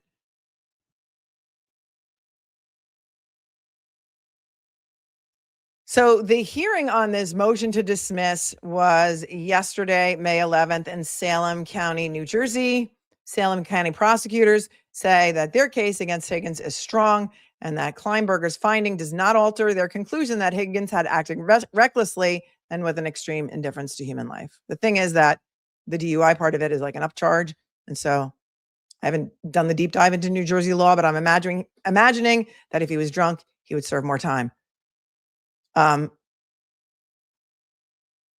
In response to the filing, the assistant prosecutor, Michael Mestern, said that his legal team disagreed with Kleinberger's contentions about the blood alcohol content analysis and had an expert who would refute the suggestion that Higgins' level was below the legal limit. He also noted that Higgins' legal team did not raise its concern about the test result until more than a year after the grand jury proceeding and said prosecutors could not have omitted evidence that did not exist at the time of their grand jury presentation. Moreover, he said blood alcohol content was just one element in a compelling collection of evidence. They have witnesses who say that Higgins was driving recklessly and that the Gaudreau brothers had not been in the driving lane before the crash. He also failed field sobriety tests after police arrived, prosecutors said, and he admitted to consuming alcohol both before entering the vehicle and while he was driving. He also did not stop to render aid after striking the brothers, the prosecutor said, bolstering their argument that he had acted recklessly.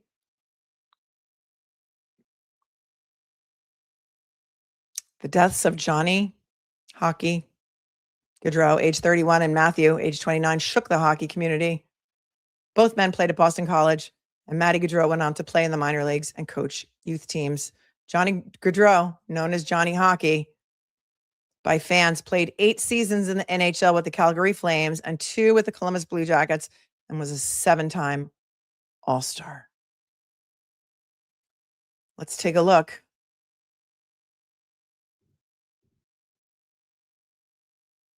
The very little footage that I could cobble together from yesterday's court hearing in Salem County, New Jersey.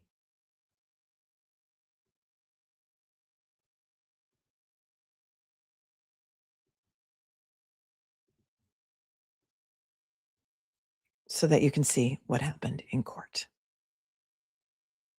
So Sean Higgins is charged with a long list of crimes for his involvement in the killing of the Gaudreau brothers. And here in court today, his lawyers argue that one big piece of the evidence in the case was mishandled and mischaracterized to the grand jury that indicted him. They say it would prove he was under the legal blood alcohol level at the time of the crash. Take a look at the video. Prosecutors have said Higgins was legally intoxicated when he hit and killed NHL star Johnny Gaudreau and his brother Matthew. I mean, I don't know how much weight this man lost, but if you guys remember his mugshot, it's a lot. I mean, he's been in there for August of 24, almost 2 years.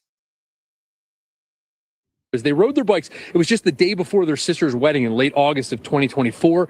Today, Higgins' lawyer argued there was confusion about how his blood sample was taken and analyzed, and that the grand jury that indicted Higgins didn't have the full information. With members of the Gaudreau family just a few feet away, Higgins' team asked the judge to at least make a grand jury look at the case again. Judge, I'm not asking you to throw this case out for my client to walk free and be not guilty. I'm asking that the grand jury be presented with the proper evidence. This is not a huge chore on the part of the state. The prosecutor in this case denies blood was mishandled and stands by law enforcement's handling and the lab's analysis of Higgins' blood sample. The judge sided with prosecutors, saying the grand jury does not need to get this case again and that the defense team can certainly make and back live. I can tell you the judge also says he doesn't believe prosecutors intentionally lied to grand jurors or tried in any way to mislead them. There are still other matters to be resolved in this case before the actual trial. Sean Higgins is expected back in the courtroom here on June 16th. We'll be here to cover it. In Salem County, Tim Furlong, NBC 10 News. You know who else I wish would cover it? Court TV and Law and Crime. That's who. This is a story of great public interest. It's New Jersey. You can get the cameras in there. Just do it. You saw that there was a camera in there, but they didn't live stream the whole entire thing.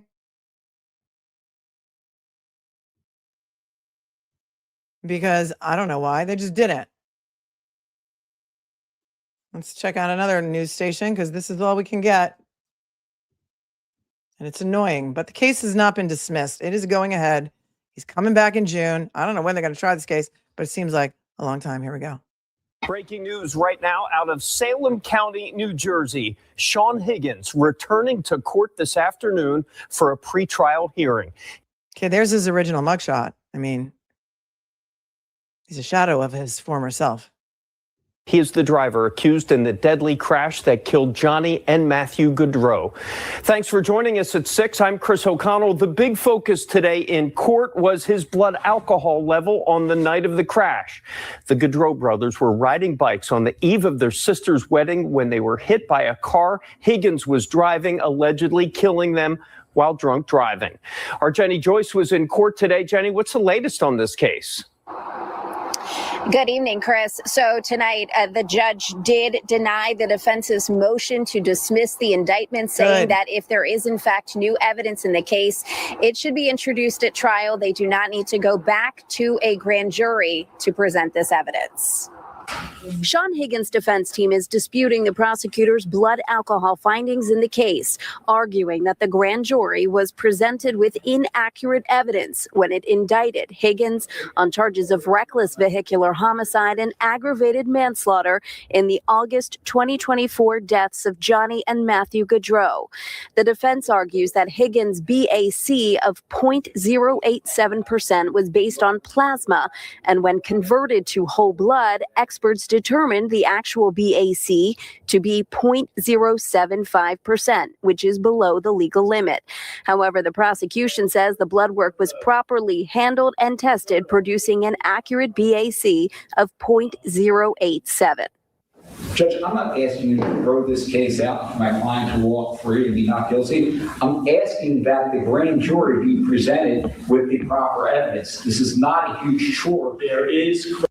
It's a huge chore, dude. You're not going to go back to a grand jury to have them re-indict your client.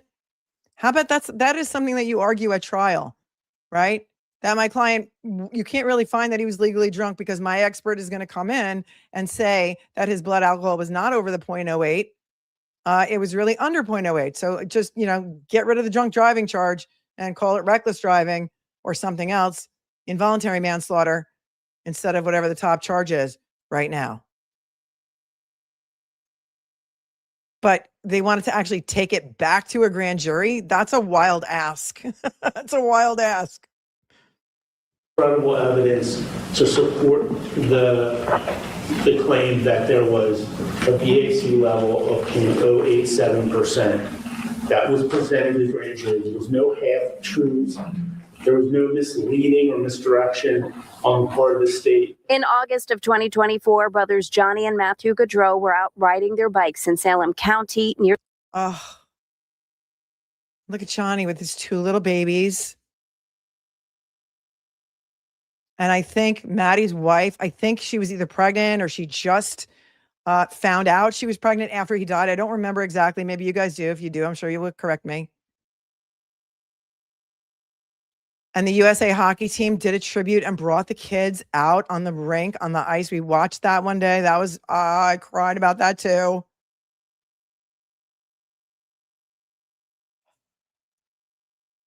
Just call an Uber, man. Just call an Uber. It is not worth it. Their hometown when they were struck and killed. Prosecutors allege that Higgins was impaired by alcohol and road rage when the crash happened, with witnesses saying he was speeding and illegally passing another vehicle when he hit the brothers. In court on Monday, defendant Sean Higgins sat next to his attorneys as they argued his case. Several of his family members were there, along with several members of the Gaudreau family. This is Mr. and Mrs. the parents here on the end. On the left side of the screen, I watched an interview with them that was heartbreaking, that I probably can't play for you because I'll get copyright stricken. But I can't even imagine. I can't even imagine. And the defense is now asking the state for clarification on the blood samples that were tested. And the next hearing in this case is scheduled for June 16th. Chris. All right, Jenny Joyce, thank you. Doesn't matter because we're not going to be able to see it. Oh, look, it recommended my own video again. I love when that happens. For those of you who don't know the lore behind this, let's go back and take a look at the original news piece. Here we go. This is the original news piece from August of 2024. This is News 12.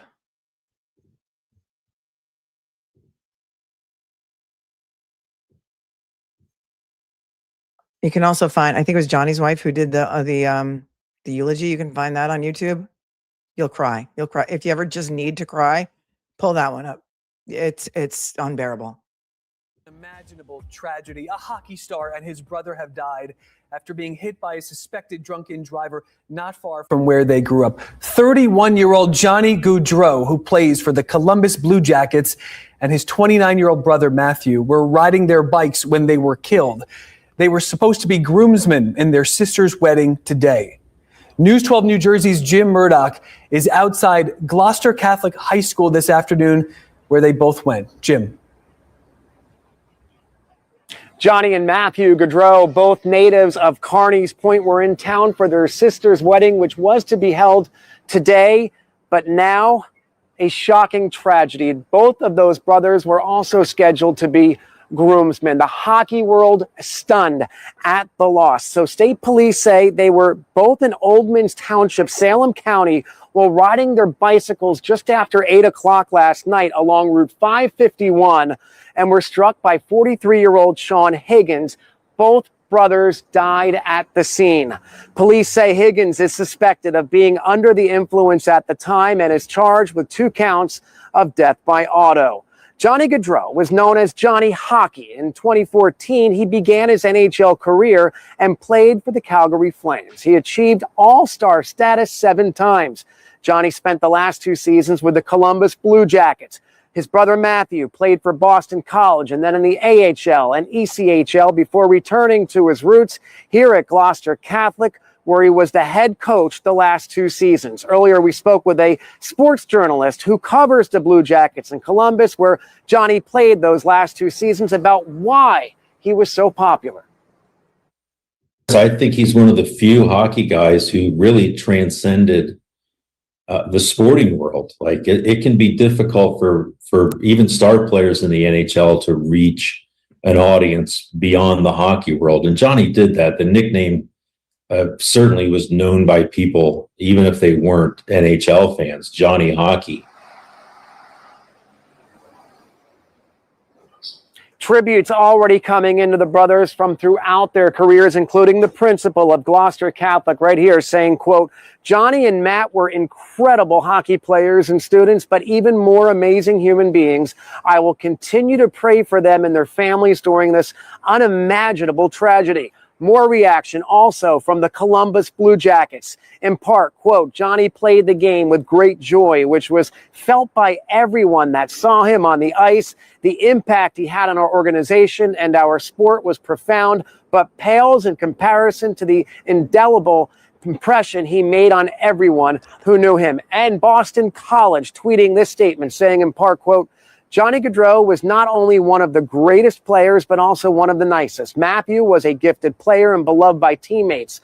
Our prayers are with the Gaudreau family at this time of unimaginable loss. We're also hearing from the Philadelphia Flyers organization this afternoon, releasing a statement saying, in part, Johnny and Matthew were deeply rooted in the New Jersey area and Philadelphia community and spoke highly about their involvement, teaching young folks about the game of hockey. They also gave their deepest condolences to the families of Matthew and Johnny, their wives, and Johnny's 2 children. We're live in Gloucester City, Camden County this afternoon. Jim Murdoch, News 12, New Jersey. Not just a hockey star, a doting father and beloved husband. What a loss. Heartbreaking. Let's take a look at the original criminal complaint, because I don't think we've done that on this case yet. Before we look at the body cam footage. Steph says, Ticketmaster took $280 from me for a band I didn't purchase. They lied, said I could exchange, and they said I was not eligible. I don't know I don't know what that means, but what I would suggest, if you can avoid it, don't ever use your debit card on the internet, like to buy things. If you can get an American Express card, always use American Express because they will always back you up 100%, give you your money back, and then they will fight it out with whoever it is. That's terrible. I'm sorry. Thank you for your super chat. They assume you know nothing. Says, I'm from Columbus, and Columbus Blue Jackets fans were so happy when Johnny came to Columbus. This was so heartbreaking and still continues to be. I know. Thank you for your super chat. Fox, for Fox's sake, she says, motion for you to please rabbit hole the Krista Bauer Gilly case and maybe Craig Biffle too, and then share with us. Both are interesting cases that are impending. I need cases that are coming up for trial soon. Like this one, Krista Bauer, isn't this the guy who fled to Italy or something? I started to look into it the other day. Also, some cases are much harder to get court documents on. Some states are very difficult to get court documents on. Craig Biffle, don't know about that. And I started to look into it, but I don't know what happened. I got sidetracked. I fell into a different rabbit hole. Thank you for your 10. Somebody also sent me a very, very long email about Malia. The girl Malia. Hold on a second. Let me find it because I know we spoke about it one day. Generally, her name is Malia Allen. She's 20 years old and she's in North Carolina. We did talk about that briefly. Apparently she killed her father in April. And then now there's some information coming out that she may have been abused by him. And, but as far as that, like, I don't have any evidence of that. I don't have any evidence of that. If somebody can find court documents for me and send me the court documents, I'm not going to come out and accuse a dead man of being a pedo and of abusing his daughter without having some actual court documents to back that up. There's all kinds of people on the internet that are talking about it. And I can't do that unless I have court documents. I can't. I need something that's in the record. You know what I mean? So I did talk about it one day. You guys said you were interested in covering. We covered like Lucy Medina, but we had the documents to back it up. Right. So I can't say, oh, there's people out there saying that he was abusive and that he raped her. And like, I don't, unless I have stuff to back it up. Maya Miete's jury selection began. Oh, that's a good one. Taillight Fairy. Thank you for that. Right. Thank you. I just can't spew the nonsense. Even just because you send me an email that's 17 pages long to tell me to talk about it. I need something concrete. I need receipts, right? Unless we're going to talk about the conspiracy theory about the Denver airport, then I'm like, let's just get all our theories out there. But there's like real people involved in these things, you know? He's dead. Lucy Medina's husband survived.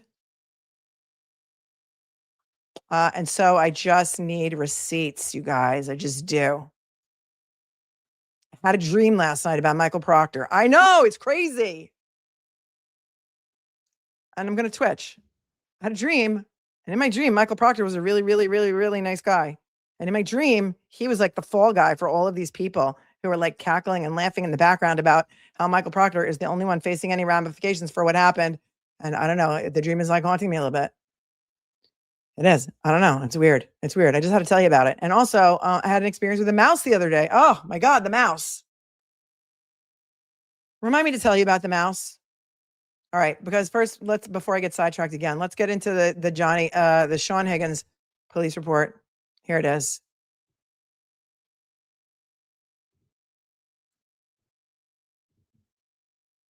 This is the original police report of Sean Higgins. He was born in 1980. Wow, he's not that old.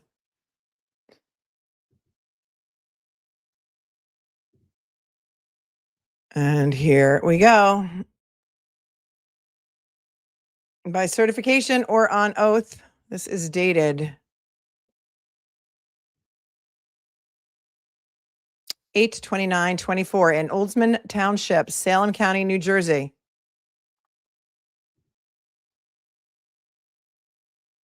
Did. This is what Sean Higgins did.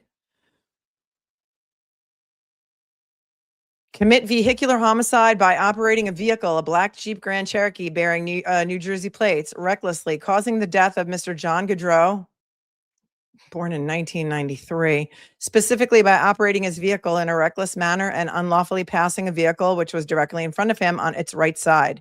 His reckless operation of a motor vehicle led him to strike the victim, who was traveling on a bicycle, thus causing the victim to be pronounced deceased on the scene in violation of New Jersey statute, the second-degree crime. Within the jurisdiction of this court, commit vehicular homicide by operating a vehicle, again, same black Jeep Grand Cherokee, recklessly by causing the death of Mr. Matthew Gaudreau. Wait, were they twins? They have them as the same date of birth. I didn't know they were twins. I didn't know that. Right, Julie said the same thing. They've got the same date of birth, unless this is a mistake. I thought they were in different years in college. I don't know. The police report says they have the same birthday, 8/13/93. Specifically by operating his vehicle in a reckless manner and unlawfully passing a vehicle which was directly in front of him on its right side. I didn't think they were twins either. One was 31 and one was 29, so the police reports are wrong. Shocker.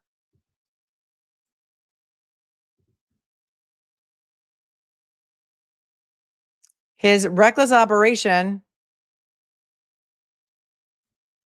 of a motor vehicle led him to strike the victim, who was traveling on a bicycle, thus causing the victim to be pronounced deceased on the scene. They were both pronounced on the scene. Jordan says that dream sounds like it could be real. I always call out the typos. I have to. I'm like a stickler for the details. I really am. Thank you. Jen's pointing out that Maddie was born 12/5/94. Thank you. Well, that would make them less than a year apart. Or 8/13/93. There'd be Irish twins. I'm trusting you on that.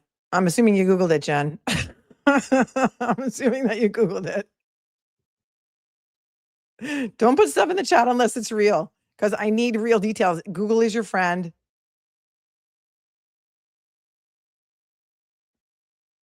And I'll put up a comment and I'll believe you because I'm trusting like that. All right, moving on. I think there's a statement from him here. Again, they've got both birthdays the same. This is repetitive.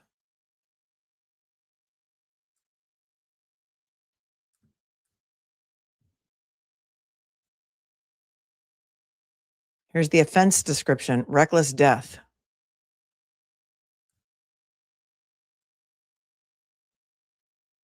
Here's the affidavit of probable cause. Description of relevant facts and circumstances which support probable cause that 1, the offenses were committed, and 2, the defendant is the one who committed it.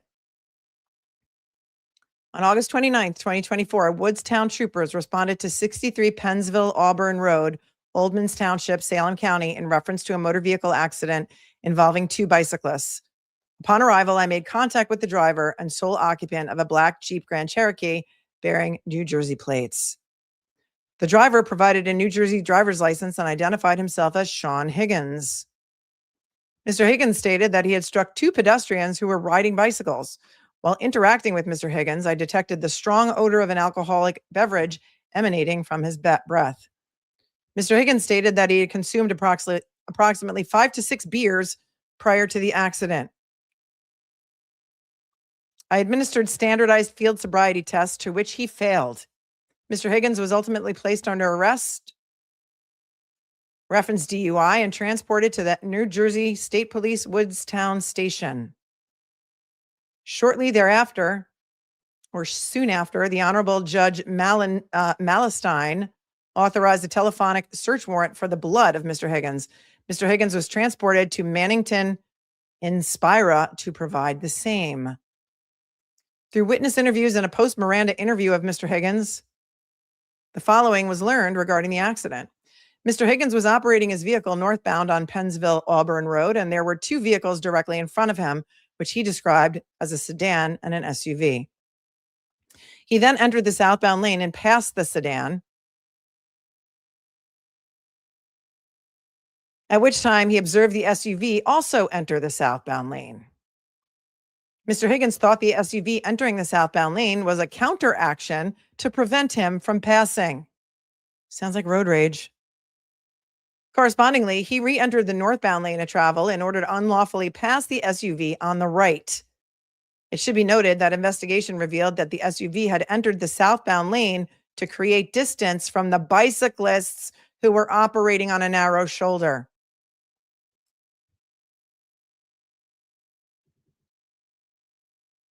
Casey pointing out both wives were pregnant when the brothers were killed. Johnny's wife with their third and Maddie's wife with their first, a boy born 4 months after the accident. Taillight Fairy saying that cameras will not be allowed in the Maya Miete trial. Okay. All right. Well, guess we don't have to prep for that one. Thank you, Taillight Fairy. Thanks, Zoe, for getting the birth dates, which seem to be 8/13/93 for Johnny, 12/5/94 for Maddie. So they were 16 months apart. What are Irish twins? I thought Irish twins were within 18 months. Are they within 12 months? I don't know. I could be wrong. Could be wrong about that. At this time, Mr. Higgins' vehicle made contact with the two bicyclists. Bicyclists were later pronounced deceased on scene. Crime scene was further processed by personnel from the New Jersey State Police, CIO Office, NJSP Fatal Accident Investigations Unit, and NJSP Crime Scene. I don't know. See, everyone's got a different, everyone's saying 12 months for Irish twins. Somebody's saying 11 months for Irish twins. Somebody will Google it.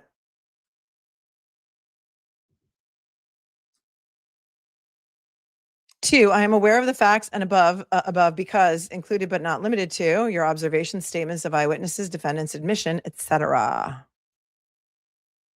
Oh, Deborah says 12 to 18 months per Google. Thank you, Deborah, for doing the Lord's work. Mom of them says, if he ever goes to trial, I'm going every day.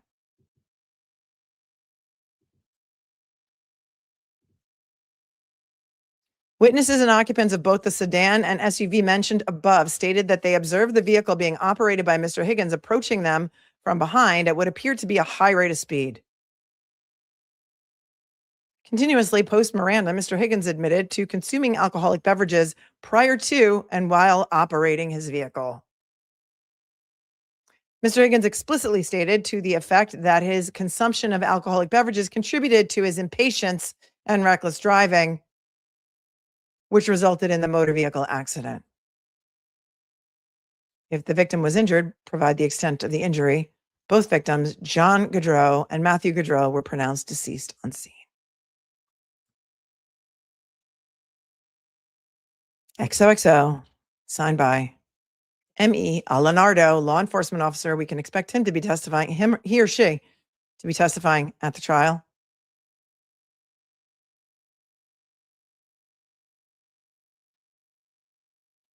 And here is the preliminary law enforcement incident report, which states,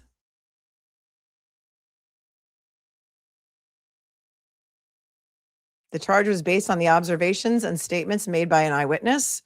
The witness statements were recorded via body-worn camera, station house interview room camera. The defendant made statements and admissions. It was recorded using body-worn camera, station house interview room camera. So I guess there's another interrogation down at the station. The defendant was a stranger to the victim. Physical evidence was seized and recovered. Other types of physical evidence, defendant's blood. The defendant operated a motor vehicle in a manner that endangered public safety. The defendant appeared to be under the influence of drugs or alcohol at the time of the offense. A member of the public provided information to a 911 call center or dispatcher or similar. The police received relevant information via radio from a 911 dispatcher or similar. The case involves the search warrants and a consent search. This is all dated August 30th of 2024 because in New Jersey, unlike Massachusetts, they actually get their police reports done right away.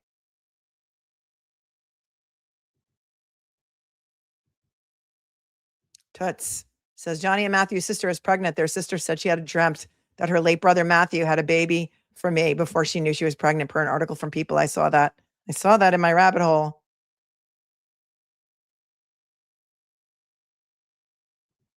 That her brother came to her in a dream and said, I have a baby for you. Oh, it's heartbreaking.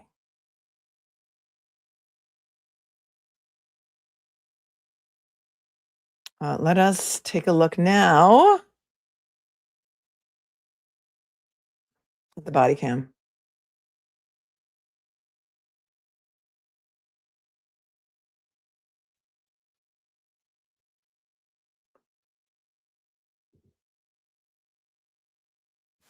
Okay, this is the body cam footage from the night, from the scene.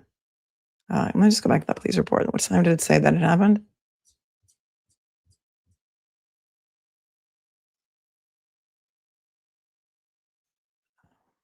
Where's the time on here?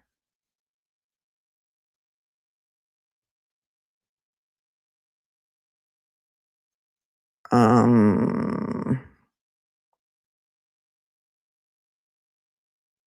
don't see the time, but it's dark in this body cam. Usually there's always the time on the police report. What am I missing?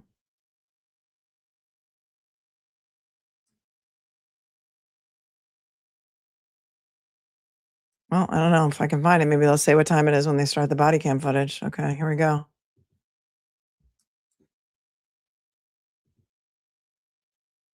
Well, it says it's 8:42 p.m. in the body cam.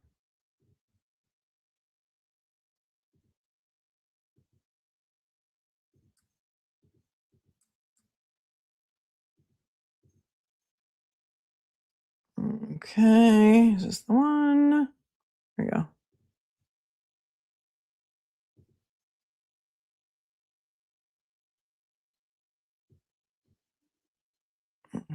The icon at the top says 8:29. I'm sorry, 8:29:24 at 20:42 p.m. Take this down.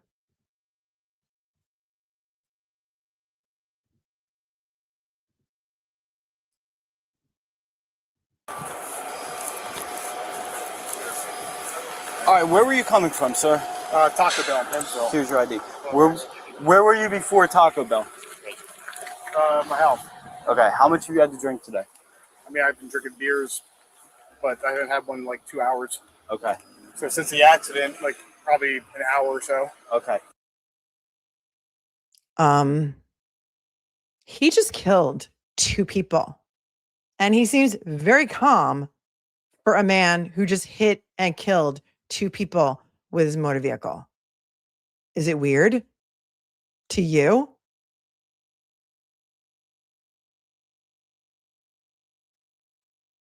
Because he's been there. He sounds like he's been there for an hour. Let's hear that again. Admissions on body cam. He was at Taco Bell.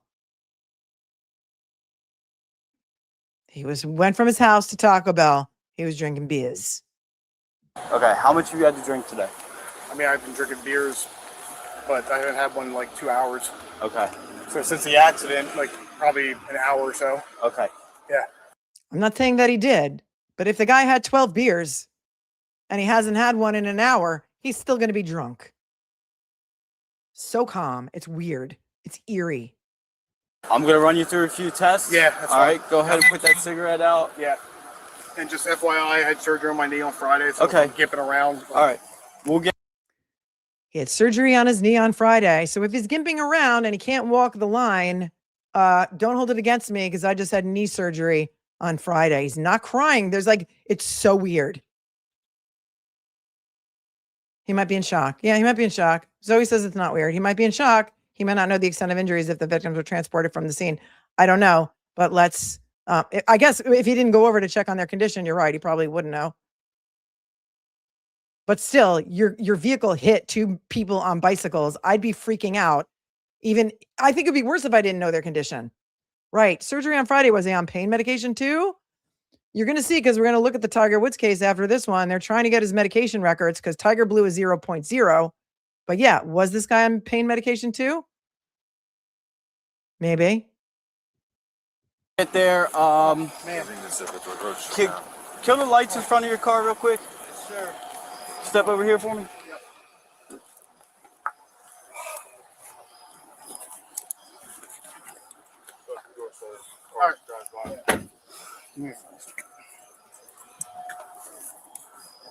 Just back right up to his car. Yep. The lights for me. Baker's here. Hi, Baker. My Danish prince. Excuse me.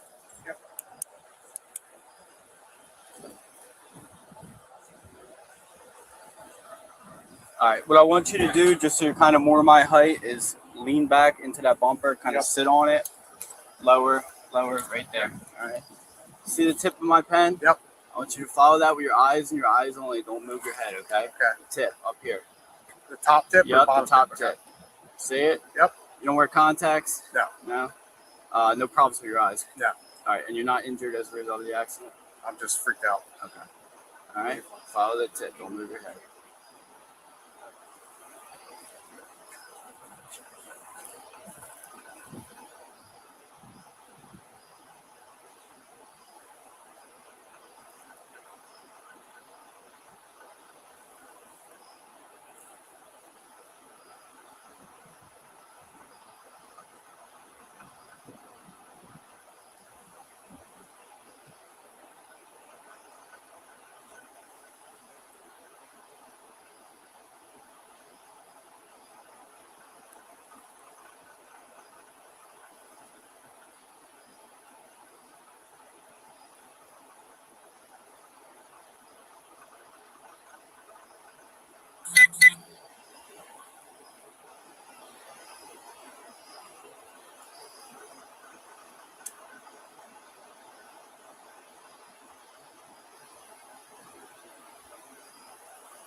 Just the tip. Yep.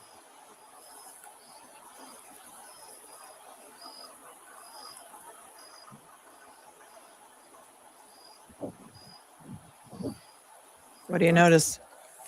Step out, go right to the center of the road.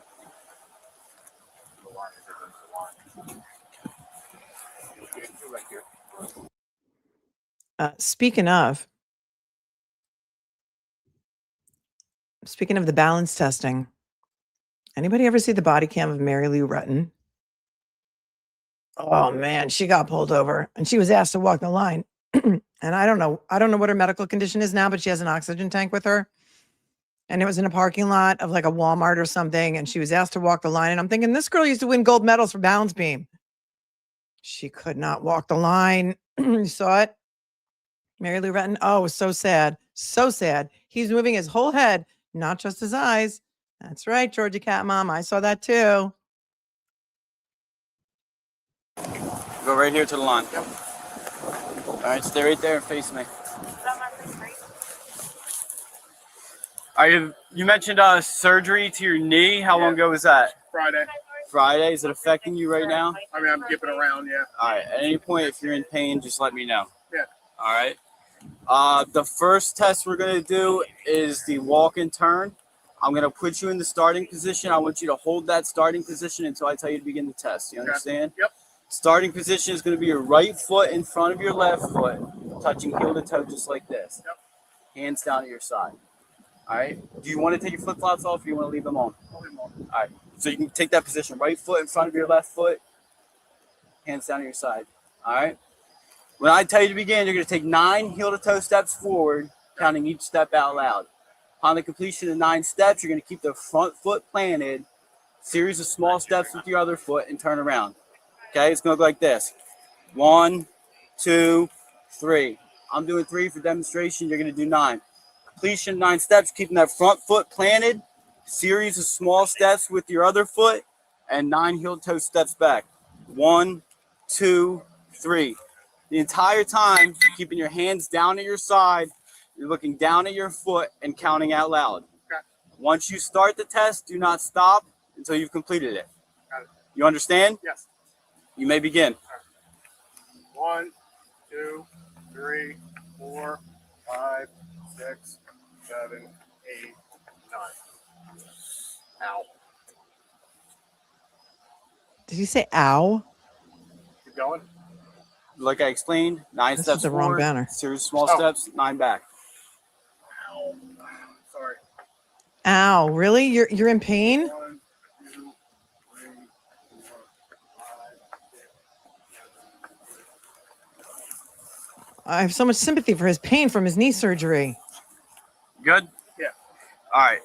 Next test you're going to do is the one leg stand. All right. Again, I'm going to put you in the starting position. You're going to hold that starting position until I tell you to begin the test. No, this has nothing to do with Brian Higgins. I don't know if you guys are joking, but this has nothing to do with Brian Higgins.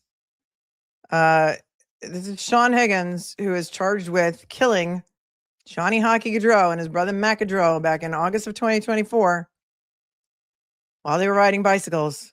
This is the body cam footage. We're going to cover Tiger Woods after this, so if you already watched the hearing or you found the results, just try and keep it to yourself because we've promoted it at the beginning of the stream, but we didn't get to it yet. You understand? Yep. Starting position is both hands down to your side, both feet together. Just like that. Yep. Touch both feet. All right. When I tell you to begin, you're going to raise one leg of your choosing approximately 6 inches off the ground. Keep the bottom of your foot parallel to the ground. Look down at your foot and count out loud 1001, 1002, 1003, and so on until I tell you to stop. Remember, you can raise either leg, whatever's going to be best for you and your knee. Yeah. All right. So I'm going to demonstrate 1001, 1002, 1003, and so on until I tell you to stop. Okay. You understand the directions? Yep.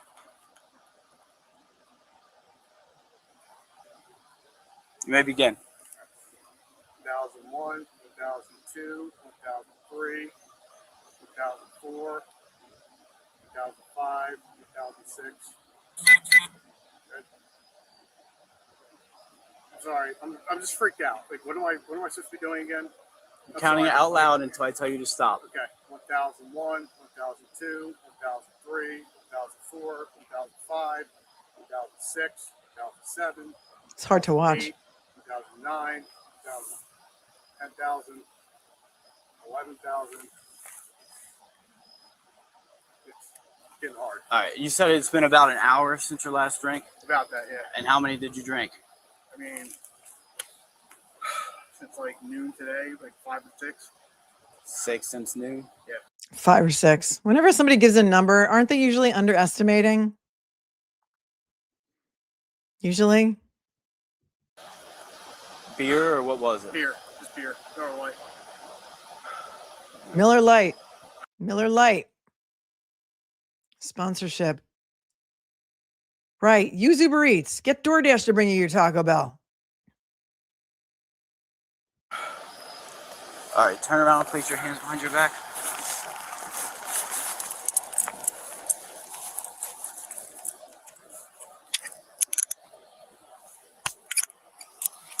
I'm going to take this watch off, okay? Yep.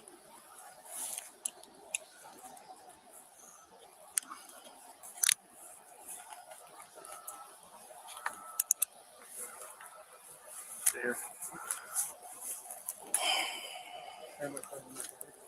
Yeah, we'll grab everything. What do you need? Your phone, your wallet? Where's that at? I'm seeing where's your phone? You want to put them in the back of your car? Or one? I got financing the car. I drove up here. One of them. We're going to search. I'm just search you right here, right? This is your car, right? Yes. We're going to go to that car. I'm going to do it right here, all right? Yep. All your stuff in the car, the registration is also going to be in there towards that car.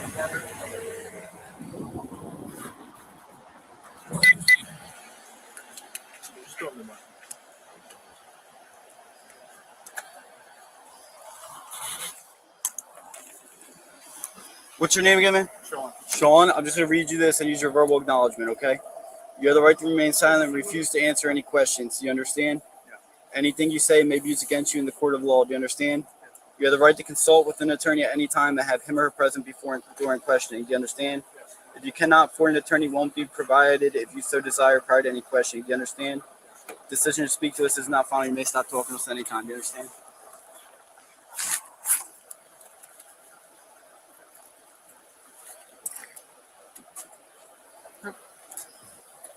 Got it back.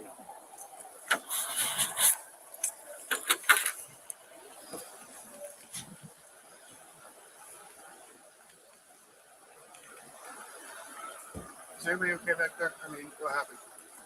We'll talk about that when we take the station.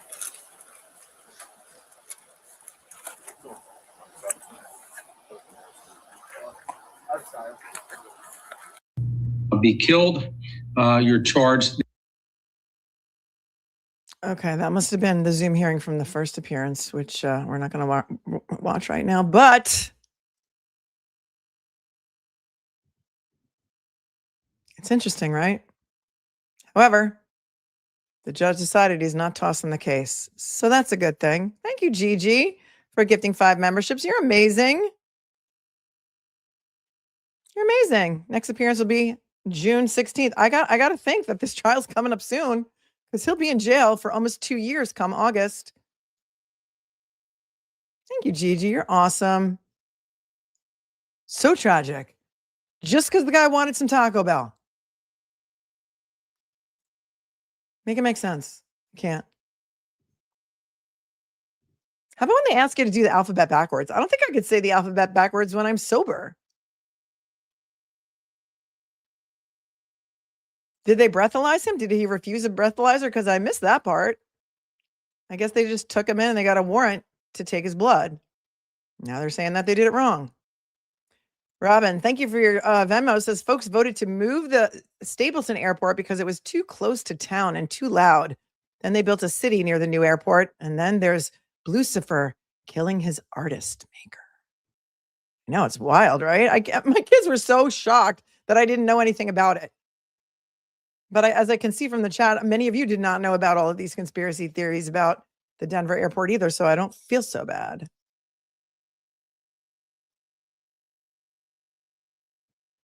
Because you guys didn't know about it either, but I found it very interesting.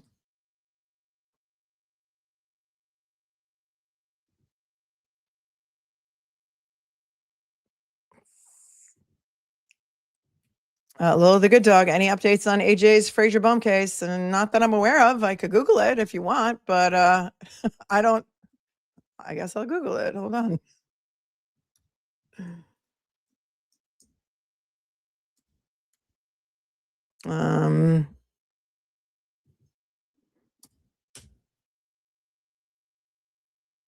Let's see. Last thing in here is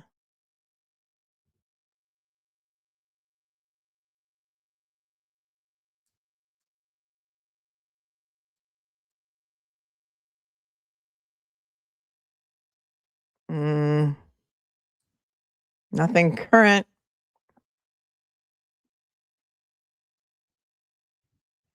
Let's see. In the past month. Oops.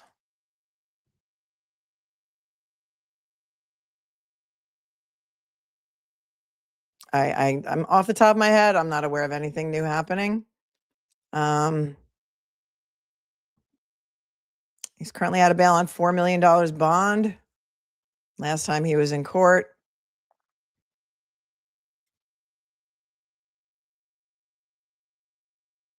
was when? I don't know. These TikToks could be old. Parents are looking for them. Hold on. There's a lawsuit against the parents. No, that's a different guy. That's Alec Bohm. Yeah, I can't get into this rabbit hole right now, Sweet Pea, but I'm not aware of anything new that's happening. So thanks, Lola, but I can't get sidetracked right now. Cosgrove's Velcro sneaker says I'm behind, but I live down the street from where Rosemary was hospitalized. Melanie, there's a deep dive of the whole place where she was. When I was a kid, we would roam the ground there, and there are old tombstones. That's very interesting. And Cosgrove's Velcro sneaker says, I'm breaking in my new sneakers for Thursday. Thanks for being here for 14 months.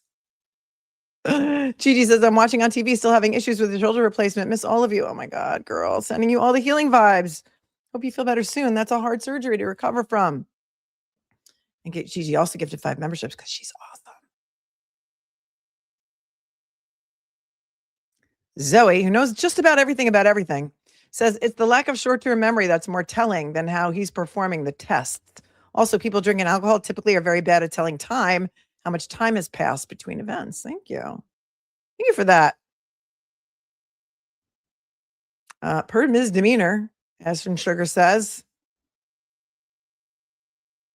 Next court date for, Zoe. Thank you, Zoe. Next court date for Fraser Baum is May 19th. Just a routine status hearing. That is a tragic story. He's up on murder charges, right? For killing the 4 girls in Pepperdine students who were on the corner. I think he hit another car that was parked, and then that car hit them and killed them. And he wasn't drunk, but allegedly he was speeding. That's a very, very horrific case from all sides. I agree. Thoughts, questions, comments, concerns on Sean Higgins and the Gaudreau brothers before we move on? So sad and senseless, says Jane.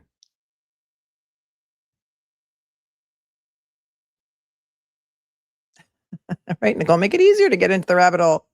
I mean, I'm talking about the emails that I get. Make Mine and Minnie also says he's been asked to do this after an accident. I bet the chances of failing go up for people who are not intoxicated after an accident. I don't know, but apparently he had, shoulder surgery. So not shoulder surgery, knee surgery. So that may have contributed to him, falling off the line or something. Oh, the mouse story. Okay. So we have prom coming up. My daughter has this gorgeous dress, and I have these really gorgeous shoes that I thought would go with it. And I have a lot of shoes. I mean, now that I don't work every day and I don't go to court every day, I don't wear heels so much anymore. But I used to wear like 4-inch heels every single day. Cole Haan, pro tip. They make them with Nike Air in them, and they're amazing. And I'm already tall. So I had these amazing like sparkly shoes that were in my closet. I have 2 closets. I try to change them out for like winter and summer.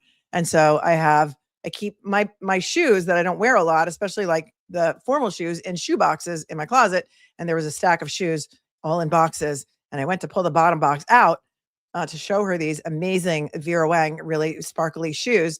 And I said, oh, here, try these. And she pulled them out. She opened the box, and a mouse jumped out of the box and like ran under the bed.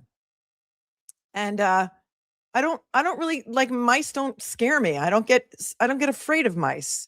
And so it didn't really, she freaked out and ran away like halfway down the stairs. She was like so far out of here so fast. But what I had noticed was the shoebox itself, some shoe boxes, I guess the higher end shoes have like a hole on one end of the box with like a brass ring around it. So you can just pull the box out of the shelf. Well, this was underneath like 6 or 7 other boxes of shoes. And this mouse, let me tell you something. This mouse had made quite the mouse pad inside of this shoebox, had shredded all of the tissue paper that was inside, shredded all of the tissue paper in there, was like living the mouse high life. And I kind of felt bad that I had disrupted his mouse pad. So the mouse was a little one, mouse ran away. And here's the thing about mice. There's like nothing, you can't get rid of them. Like mice can go through any little tiny opening outside your house to get in. They crawl up. I mean, my house is 3 stories. And it was it was a mouse pad. It was the sweetest mouse pad you ever saw. And I started feeling bad. I'm like, oh, I mean, I displaced this poor guy. What if he had a family living in here?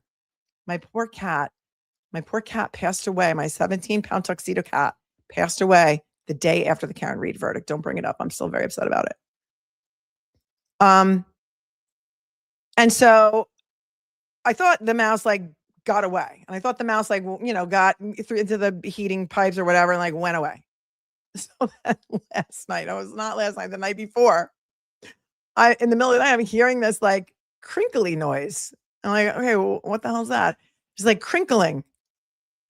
And I have these like Unreal, by the way, if you go to Costco, they have these little Unreal coconut, chocolate covered coconut things that are like very low in calorie and they're delicious.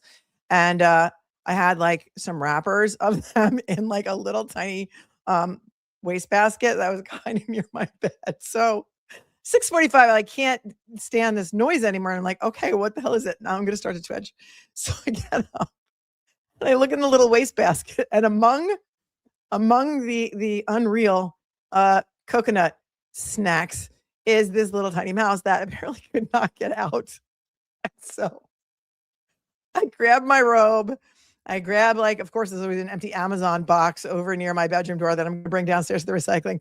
I put it on top of this little tiny trash can. I run downstairs out to the backyard and I let him out.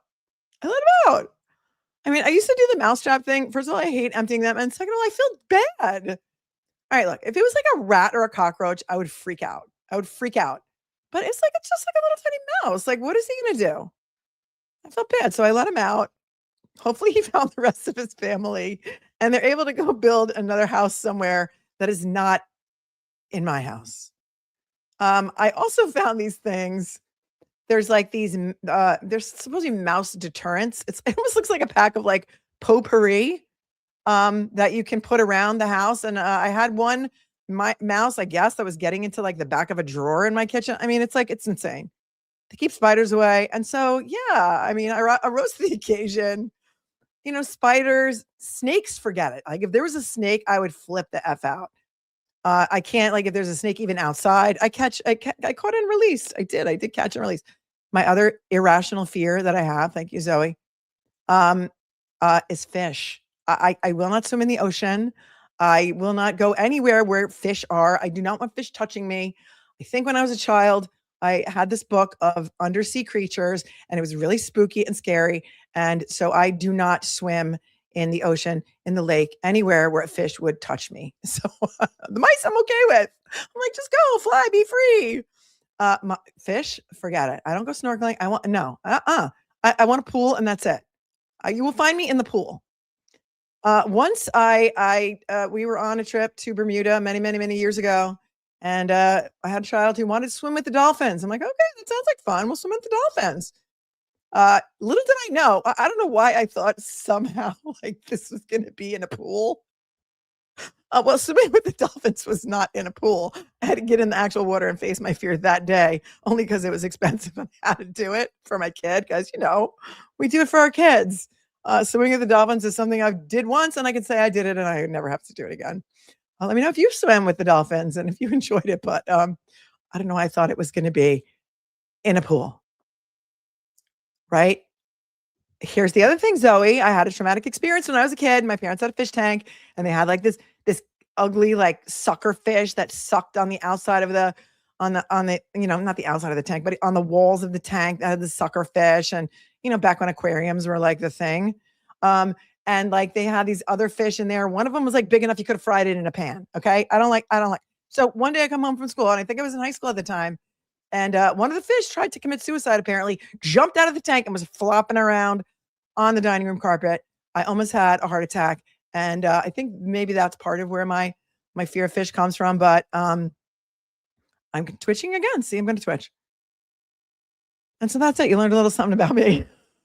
A little something. I don't like to share a lot because I used to share too much and there's so many crazy people on the internet. And so now I will just tell you little tidbits about me, like things like that. All right. So there's that. So now you know. Now you know. What's next, you ask? What's next? If your fish has a name, it has a name. There's a name for it. Ichthyophobia, says the virtual juror. Now we have the hantavirus. Is that real? I don't know. Jordan has an irrational fear of beluga whales. Well, I mean, luckily, hopefully you'll never come into contact with one. I mean, I don't know. So if you have any ideas about how to, you know, what to do about the mouse, well, I mean, it was only one. But those potpourri type packets kind of worked. I've done I find the old, if you're gonna trap a mouse, I have found the old fashioned mouse traps to be the best, like the ones with the wood and the metal. Put a little peanut butter on there. But I mean, I thought this one could be saved, so why not? Why not save it? Right? All right. Moving on to Tiger Woods. I got to see if we have an update on Tiger Woods. Hold, please.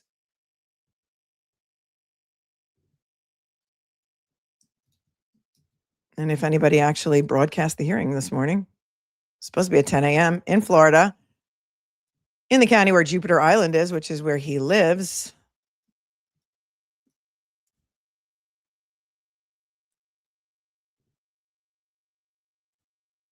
And let's see.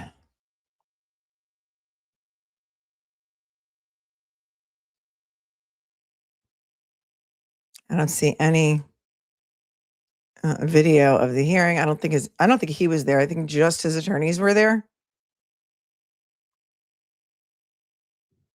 Oops. Come back. So what had happened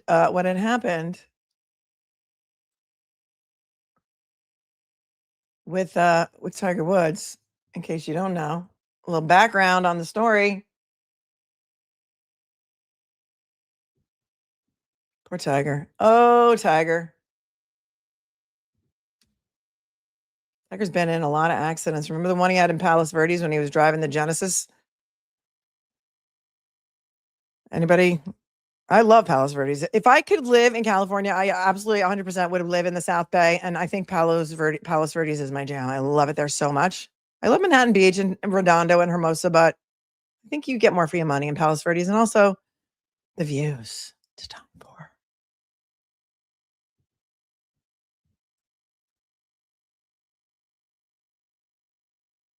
Tiger Woods got in a crash on March 27th. March 27th, he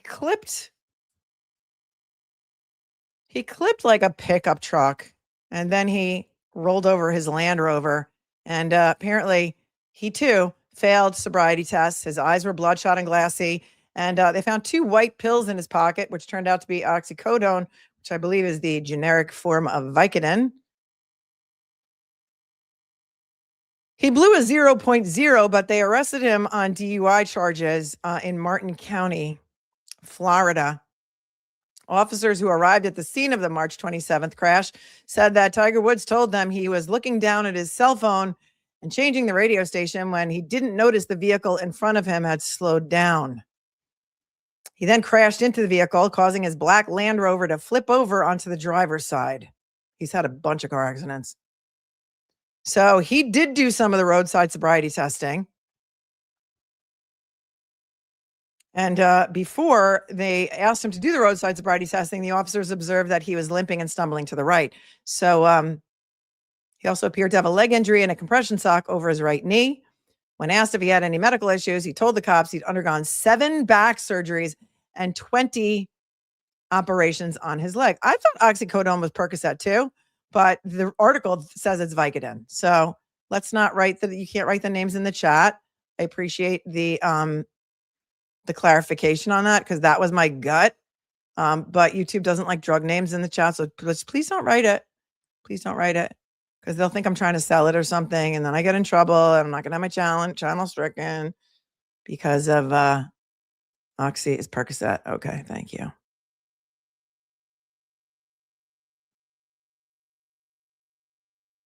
If you did put some drug names in the chat, even if they're legal, can you please just delete them so that I don't have to go do it, or my mods don't have to go do it?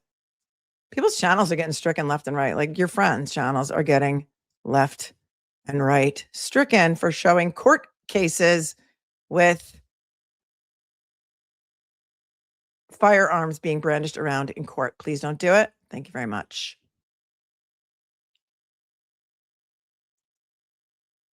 I thought everyone knew that. So he had 7 back surgeries and 20 operations on his leg. He did inform police that he has a limp and his ankle seizes while walking. And yeah, I mean, like, it ruined his career. It's very sad.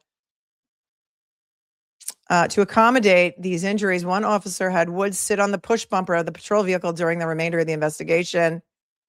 When police asked Tiger to remove his sunglasses, the officer noted that his eyes were bloodshot and glassy, and his pupils were extremely dilated. When asked if he'd consumed any alcohol that day, Woods replied none. However, when asked if he had consumed any prescription medication, he said, "I take a few." He told police the medications he takes, but all of them, but ibuprofen, were redacted from the report. He said he took his prescriptions earlier in the morning. Okay. All right. So I didn't know that.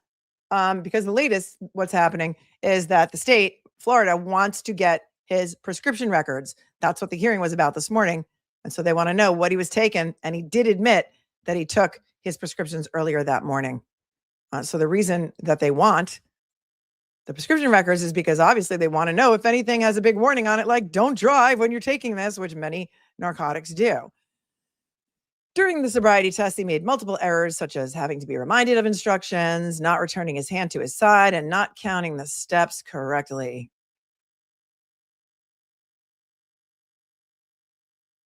From there, based on the officer's observations of Woods, how he performed the exercises, and on the officer's training, it was determined that his normal faculties were impaired and he was unable to safely operate the motor vehicle. So at around 3:12 p.m., about a month ago, a little over a month ago, he was placed under arrest for DUI with property damage in violation of Florida statute. While being searched, officers found 2 pills in his pocket, 2 white pills, which showed they were hydrocodone. Okay, so the articles are different. This one says hydrocodone, which you're telling me. I can say the word, but you can't type it in the chat. Which hydrocodone would be Vicodin. Oxycodone would be Percocet. This one says that they were marked M367 on the pills, so they were perhaps Vicodin. He was then taken to Martin County Jail for a 28-minute observation. There, he agreed to a breath test, and the breath test showed 0.0000, all the zeros. However, he refused to provide a urine test. Because of this, he was charged with refusal to submit a BAL test, which violates Florida statutes. Many states, you are allowed to, to refuse, but if you refuse in most states, at least in New York, I think also in Florida, you automatically lose your license for a year if you refuse testing. And so, due to the nature of the crash, medical staff said that he had to be medically cleared, but he refused all medical treatment, and then he was transported back to jail. He spent 8 hours there before he was bonded out. Here is his mugshot, in case you haven't seen it. And he's got quite the history. Same in Massachusetts. You lose your license for a year.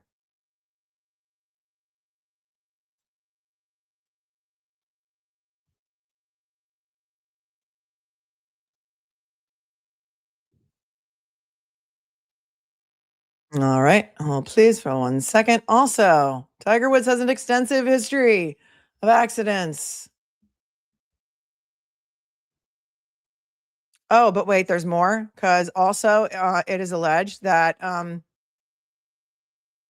the body cam, it actually on the body cam of Tiger's arrest, you can see that he tells one of the officers that he spoke to President Donald Trump on the phone right after the rollover crash.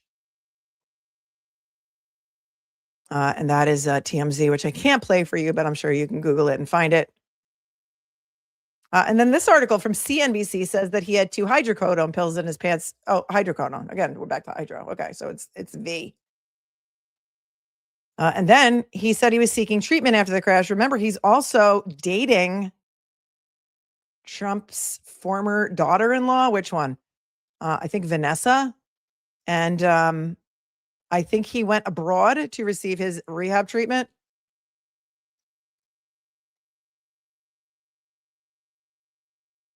On the video, he says, "Thank you so much. All right, you got it. Bye." As they're beckoning him back to the crash scene. And then he says, "I was just talking to the president."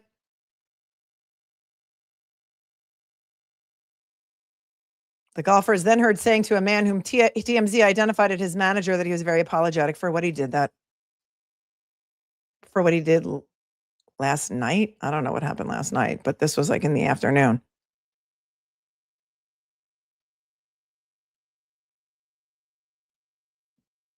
Oh, because the night before, Trump said that Tiger would not be playing in the Masters, but Tiger hadn't made that public yet. I don't know. So he's dating Trump's former daughter-in-law, Vanessa Trump, who was previously married to Donald Jr. But we're here and all, so I think we might as well look at the body cam from Tiger too. What say you? I mean, if we're going to do it, let's do it. Just got to move this over to the other screen. Oh, please.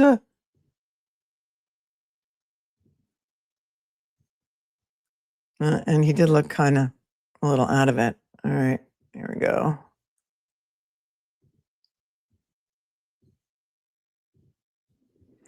This is Tiger Woods body cam. We're going to cover all the DUIs today.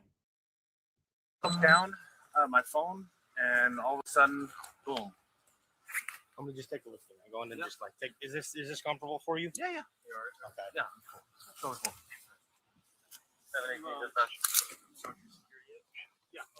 This is 1:23 in the afternoon, so I guess it was a while before he was brought in. I guess he wasn't arrested until after 3, they said, right? Why don't you have the captain respond? I don't feel anything out of the asshole. We're still gonna have our medic come and check you out, all right? Yeah.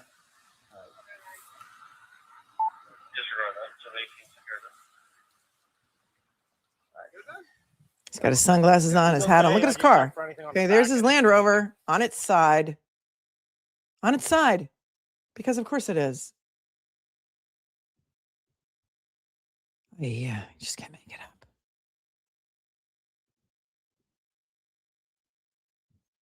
Tiger Woods is 50 now.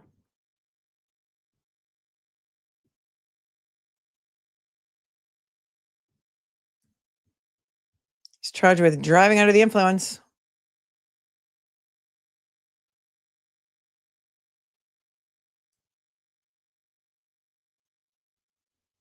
And the Tuesday after the crash, he said he's stepping away for a period of time to seek treatment and focus on my health. This is necessary in order for me to prioritize my well-being and work toward lasting recovery. He has pleaded not guilty. So here's as to his priors. In February of 2021, that's what I was thinking.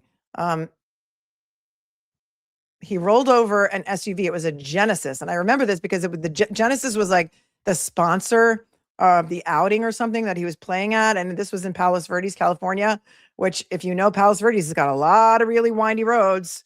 It's a beautiful view going up, coincidentally, to the Trump golf course. This was February 2021. He rolled over an SUV that he was driving in Palos Verdes, badly injuring his right leg. Apparently, he told us, or he told them, he had 20 surgeries on his right leg to deal with injuries from that wreck. I do not think he was arrested for that one, but he was arrested in May of 2017 for a DUI in Florida after cops found him asleep in a car that had been damaged. He had traces of prescription drugs, Vicodin, Dilaudid, Xanax, Ambien, and THC, psychoactive chemical and marijuana in his system after that arrest. And that was 2017. I don't know if he was convicted of that or if he pled out, because if this is his second offense in Florida, this could be a problem for him. Here are some more photos.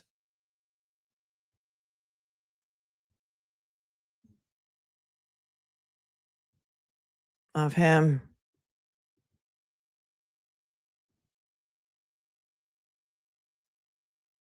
This is an image provided by the Martin County, Florida Sheriff's Office. Strapped into the police vehicle. Oh, Tiger.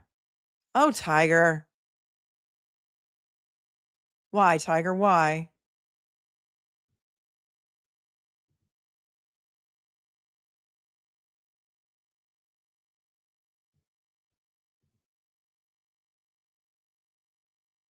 And here's a little blurb about what they were going to argue today in court.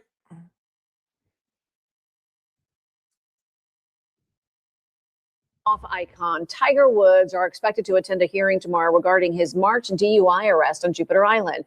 The matter at hand is whether a subpoena of Woods' prescription records is relevant to the case or a violation of his privacy. Jade Jarvis is live for us outside of the pharmacy on Palm Beach where Woods gets his medications with a preview of what we can expect tomorrow. Jade? She's outside the pharmacy where he gets his medications because of course she is.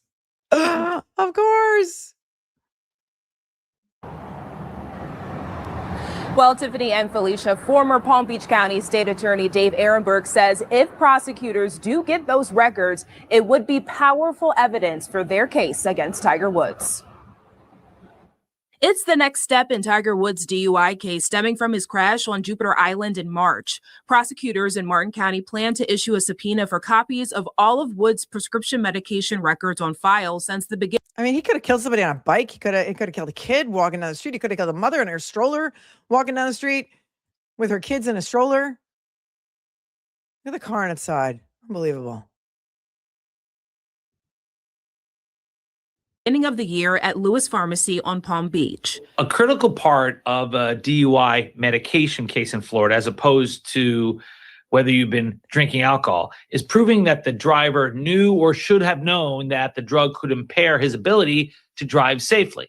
Since Tiger Woods blew a 0.00, the ultimate question is whether he was impaired by the medication that he was taking. In court records, prosecutors said they want the times those prescriptions were filled, the number of pills, dosage amounts, and any instructions, including any warnings about driving while taking them. Prosecutors want to find out what he was taking and, most importantly, what's on the warning label. Did the warning label say things like, do not drive?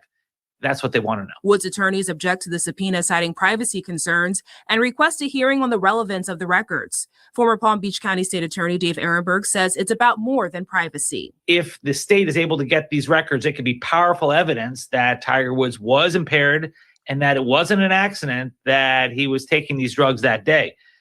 Because they want to show in his mind he knew that he was not supposed to take these pills before getting into a car. Ehrenberg predicts that both sides will walk away at least partially satisfied at the hearing. I think the judge is going to issue a split decision. I think the judge is going to grant the prosecutor's request to subpoena these records, but is going to prevent these records from being released to the public. But really, that's a win for prosecutors. And that hearing is scheduled for tomorrow morning at 10 a.m. and we will stream it live on WPBF.com and on our news app. And Woods also has another pending hearing scheduled for a careless driving citation, but that had to be rescheduled from earlier this month. Reporting live on Palm Beach, Jade Jarvis, WPBF 25 News. Well, I looked for it at WPBF and I didn't see it. So if anybody has that hearing, let me know. I didn't see it. Here's what happened this morning at the hearing that, as far as I could tell, wasn't live streamed because I did look for it for you. Here we go. News that we are following this morning, a critical hearing in Tiger Woods' DUI case after his crash on Jupiter Island. Jolie Rodriguez was in that courtroom joining us now with everything that she's heard. Jolie? Well, Steve and Nikita, it was a very speedy hearing. It all wrapped up within a matter of 5 minutes. Ultimately, the prosecution did win the right to access Tiger Woods' prescription records, but with some privacy protections for the professional athlete. Tuesday's hearing was a win for Martin County prosecutors. The court will go ahead and order orderly from the bench that the state's motion is granted by stipulation. If the subpoena is ducis tecum share issued, if you have one, I'll go ahead and sign it. That means prosecutors can now access Tiger Woods' prescription records dating back to the beginning of the year from a Palm Beach pharmacy. At the same time, the defense did secure protections to make sure those records are not freely available to the public. The records can include the number of pills, dosage amounts, and any instructions and warnings. This all stems from Woods' crash back in March on Jupiter Island, where he was arrested under suspicion of DUI. Even though Woods blew a zero. Here's the Here's some of the footage of him doing the roadside sobriety tests. And this is true in New York. Nancy says, it's against the law, single medication in your pocket. You have to have it in the bottle with your name on it if you're going to carry them in the car. That is true in New York. I don't know what Florida law is, but I don't know if you got another charge for that. Here you go. Jupiter Island, where he was arrested under suspicion of DUI. Even though Woods blew a 0 on a breathalyzer test, prosecutors believe he may have been under the influence of something other than alcohol. During the arrest, deputies said they found pain medication in Woods' pocket. So for now, those records can be collected and reviewed once the judge signs off on that, and then both sides can determine how they will use this in their case. Reporting live from the Martin County Courthouse, Jolie Rodriguez, WPBF 25 News. Jolie, thank you so much. So for now, Martin County Courthouse. So for now, they're getting the records. Oh, that's weird. That's my stream that just came up. Okay, stop. They're getting the records and they're going to decide whether or not they're admissible and how they can use them. And since he admitted that he took his medication that morning, I am going to assume that they had a good faith basis to ask for them. And so that was likely the right decision by the judge. But again, like how much does this guy need to go through before he just gets a driver? Yeah, Forbes breaking news will not let me play it. They will strike me. I can't play that. There's only certain news channels you can play without a strike. And a strike is a pain in the ass because I got to go back. I got to edit it out. It zets the chat so nobody can read the chat. It's a pain in the neck. So can't play AP. There's certain, I know I can't play KTLA. I know who they are. But court feeds should be okay though, because there's supposed to be a pool camera. But apparently it was only a 5-minute hearing anyway, so it's not like we didn't miss much. I'm glad I didn't plan a whole entire stream around it.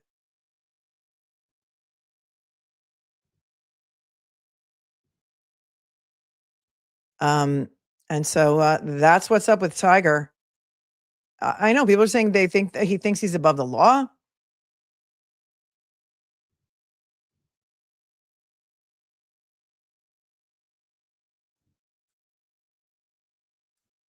And you know, the don't you know who I am card. I don't like that.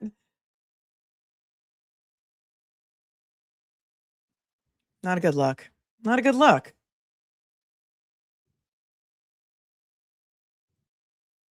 Virtual Juror says, sent an email on Michael Allen. There's a lot to deep dive into the North Carolina portal and news. Unfortunately, North Carolina is not known for streaming. All right. Well, hopefully you sent me some documents or some links in like PDF form that I can read, because it's an interesting case. Virtual Juror. I agree. And she might need our help, but I need to dig into it more. Andrew says, I went snorkeling in Mexico and I realized at that moment how I never want to see what's swimming around me ever again. Thank you. Thank you. Oh my gosh. I love your Snow White profile pic. Thanks for being here for 7 months, Andrew with an I. Deborah says, thank you. Perk is oxy and acetaminophen. Vike is hydro and acetaminophen. Thank you very much, Deborah, for your 5. And for that. And look at Nathan. Nathan just got out of jury selection. He was in civil court and the case settled while the prospective jury was waiting all morning. He was paid $14.10 for the day and parking was $13. Well, I don't know where you are. I can't believe they wouldn't validate your parking. And that's insane. How are you going to get good people to serve on juries who, when they can't, it costs them more money to serve on a jury than to go to work. A lot of jobs won't pay you on jury duty. That's insane, Nathan. Oh, Sweet Nothing says, thanks for your commentary today, Mel. It's made my anxiety during Aaron's childbirth. Don't worry, you'll get it all done. You'll get it all done. If you don't get it done, do it tomorrow. Don't worry.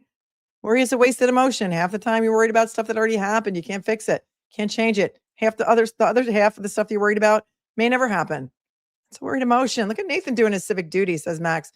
Narcoleptic Insomniac says, I thought it was shameful of Tiger to tell the officer he was on the phone with the president. Honestly, Tiger. No. I know. Thoughts, questions, comments, concerns. Before we move on to Cardi B and Stefon Diggs.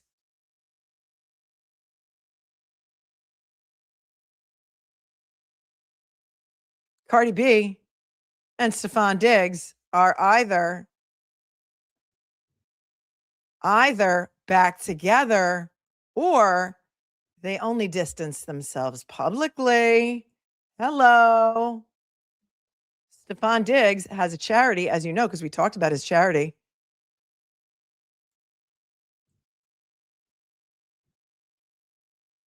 And it's called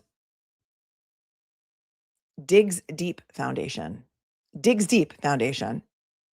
They did a wellness event, the Digs Deep Foundation, on Saturday in Washington, D.C. And Stefon and Cardi are looking pretty snuggly. And then after that, Mila took to social media to try and, I don't know, maybe break them up again. Let's see. I can't put the sound on because there's like music in the background and they won't like it. But thank you to the tweeting of Kelsey Nicole Nelson for I guess she was at this event and she took these pictures and this video. So let's take a look. That's Stefon and Cardi walking into the event with no sound because, oh, well, it'd be good if I put it on the screen for you. I mean, really? Really, Melanie? Hold on.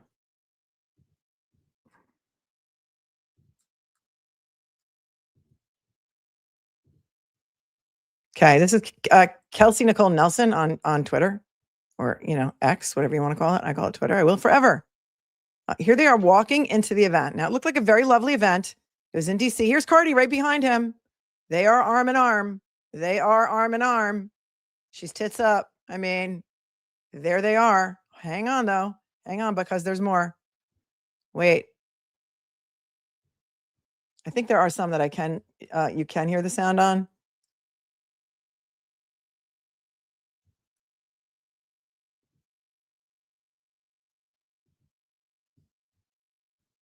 Here are just some photos. It looks like it was sponsored by Lululemon because they got some nice gift bags.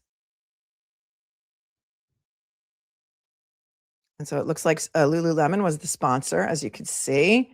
Here they are getting their picture taken. They look really cozy. They look really cozy. But wait, because there's more.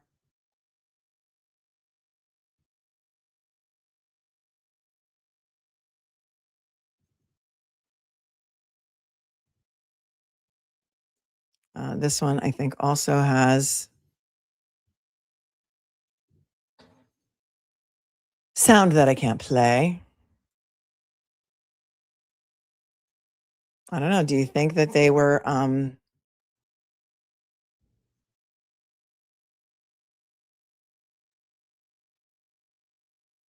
never apart? What do you think? They're really cute together, don't you think?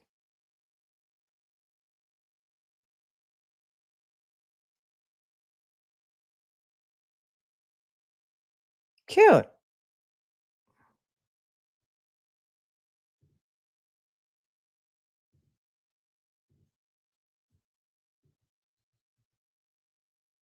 Oh, I know what I just did there. I froze, didn't I? I froze. Of course I did. Did you even see that video? Hold on. Because StreamYard. If you don't open up a new browser window and you try to share something in the same browser as StreamYard, it freezes you. All right, so they're there. Maybe it'll loop around again. Hang on.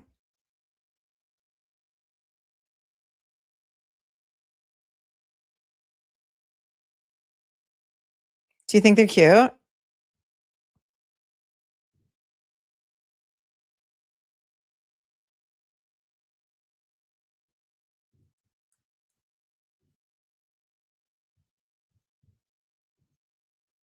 And then he did a speech to his mom for Mother's Day. So I know I'm not frozen anymore. It was a glitch in the Matrix. Here's the speech that he gave to his mom. You say about my mother. throughout my life, even when I was young, when I was a kid. My mom worked a lot. She sacrificed a whole lot since I was born, and from what I know. Late nights and early mornings. You know what I'm saying? She came home, did everything that she could, to provide for her family. She kind of was that Wonder Woman, that Superwoman. You know what I'm saying? Unimaginable. I'm forever indebted to my mom, everything she did for me. It is true. When things got super hard for me, I got in a little trouble when I was younger. And I remember the only phone call I knew by heart, only phone call I had and the number I knew by heart was my mom's. You know what I'm saying? I called my mom. She came to try to rescue me as much as she could. Just the many sacrifices that my mom kind of laid down early for me. It kind of showed me that life is bigger than you. It's not all about you. You know what I'm saying? Sacrifice for your family and the people around you. What you're willing to do, it should be no limit. And then I'm just thankful because she never gave up on me. You know what I'm saying? She always loved me up. She was my mama, but she was my homie too. You know what I'm saying? Like, I'm far from perfect. I've never been perfect, but my mama met me where I was at. You know what I'm saying? She appreciated to me. She knew I was working on it. She knew I was going to be who I was going to be, but she was going to work with me. So it's been plenty of stories of her coming up to school, and I told my mom always the full story, never the half story. So she came in there, guns blazing. I just appreciate her always having my back and understanding that no man is perfect. You know what I'm saying? Meet me where I am, and as I grow into who I'm supposed to be, rock with me. You know what I'm saying? Don't give up on me and stay by my side. I'm gonna see that we get through it at all times. So my mom, I'm forever indebted in. She can have anything she wants. You know what I'm saying? She'd be taking advantage of that a little bit, but I'm forever indebted to you. I love you. I appreciate you. I'll never forsake you. I'll never leave your side. You'll never have to worry about that. So hopefully this event shows you that it's another level of appreciation. You get your little deep, Not in a bad way. little Lululemon, little massage. Just want you to know I love you. I appreciate you. And, thanks for always having my back. All right. Well, if you weren't here with us on May 5th, we watched his acquittal. He was on trial in Norfolk County, Massachusetts, Dedham District Court. He was on trial for strangulation and assault charges. The allegations were made by his former personal chef. Her name is Mila Adams. And Mila Adams,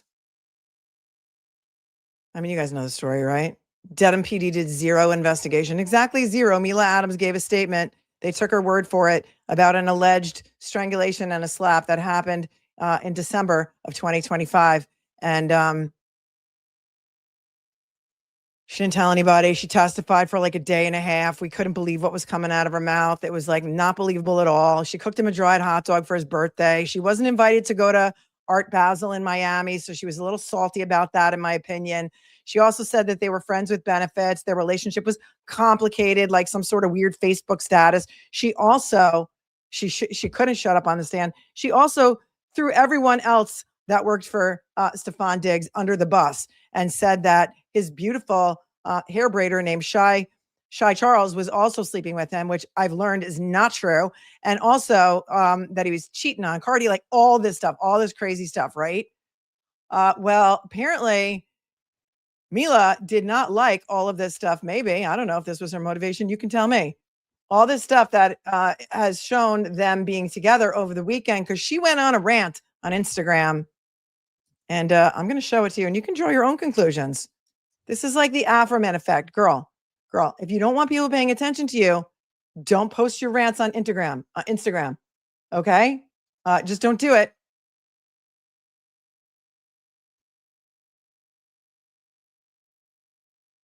Why is it not letting me do this?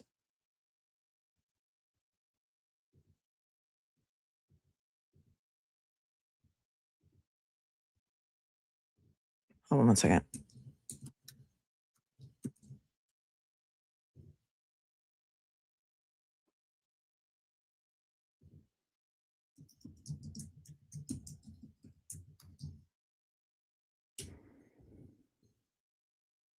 All right, where is this? Where is this?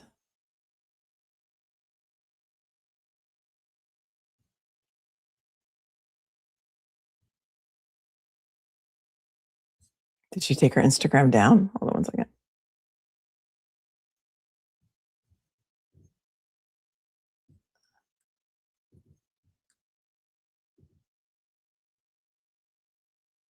Oh, please.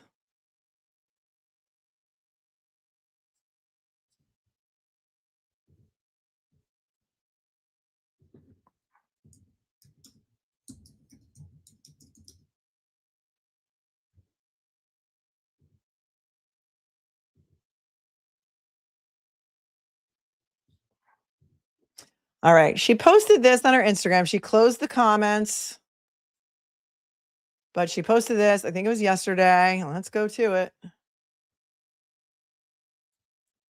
And then she posted a whole bunch of text messages between Stefon and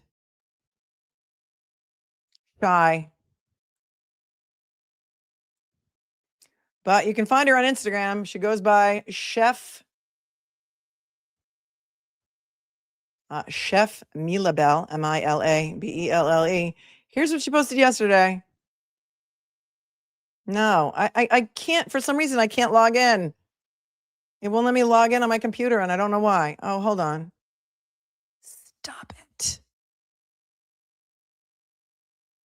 Hold on. I think I know where I have it somewhere else for you. Hold on. This is such a pain in the ass. Technology. Yeah, she's never going to get a job as a personal chef again, in my opinion, by the way. It's going to be, you're going to have to now just trust me, bro, that this is what she posted on Instagram, because I got to go to a different venue to get it for you.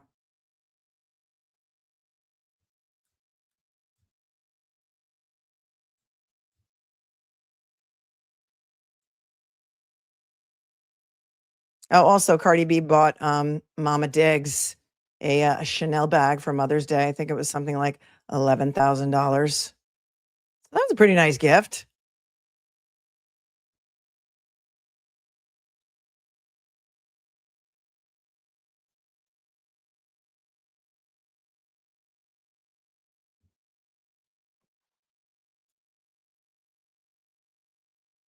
All right, hold please.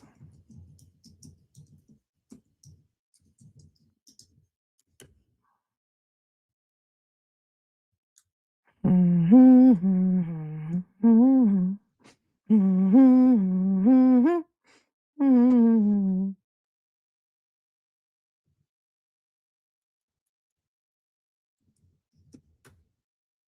know, you think things are going to be easy. You save them in certain places, and then you can't open them. It's like a whole thing.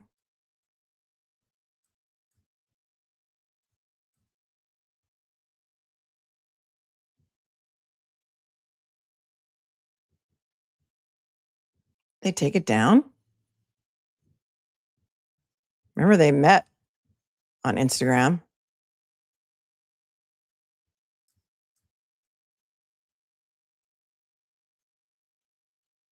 Oh, come on, man.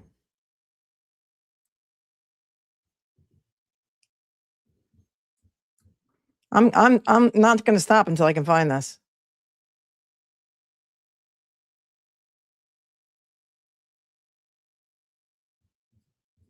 That's her name, right? Mila Adams?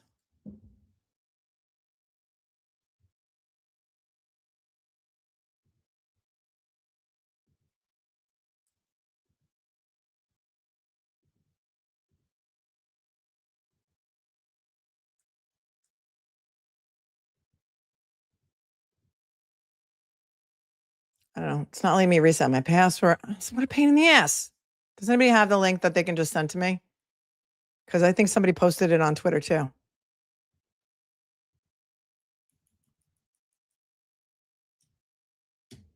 All right, one more try. Here it is. I got it. Never mind. She posted this yesterday.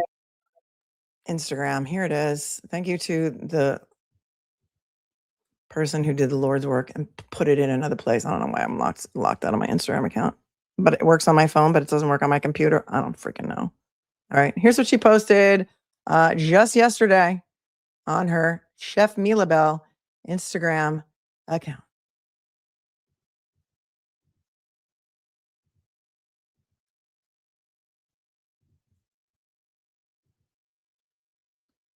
Okay.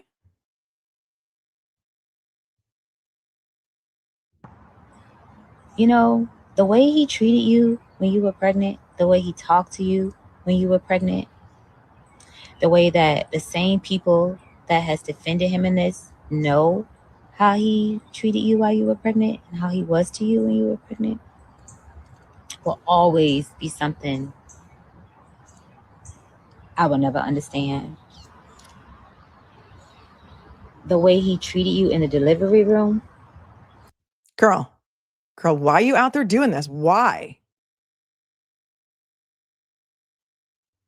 You're just drawing more attention to yourself. It's like the Afro Man effect. The way he treated you after the baby, the same person that abused you abused me. And our text messages show how he belittled you, how he spoke to you. Are you going to publish those too? Remember, she said that she was mad that she couldn't go to Art Basel in Miami because her and Cardi had matching outfits. So they were planning their outfits and what they were going to wear. And so she was really mad. I remember one particular night, and you know the night that I'm talking about. That night, it happened to you. That's not my story to tell. Once again, I apologize. And I hope one day you face the music. And that's all I have to say about that. Right. And then she turns off comments on her Instagram so that nobody can comment on it. I don't know. You think she was a little salty about seeing those pictures from Saturday that were everywhere of Stefon and Cardi, who either never broke up or are still together? Like, why can't you just stop?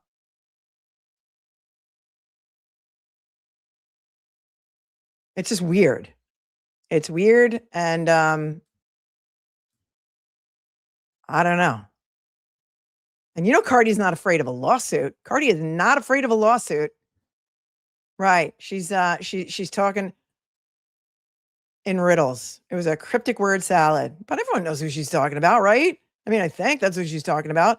Notice how they never mentioned Cardi B's name once during the trial, as if they were prohibited from doing so. Nobody did. Megan's like, I can't wait for Cardi's response. Do you think she'll even respond? She should probably just ignore her. But you know, Cardi is not afraid of a lawsuit. Right?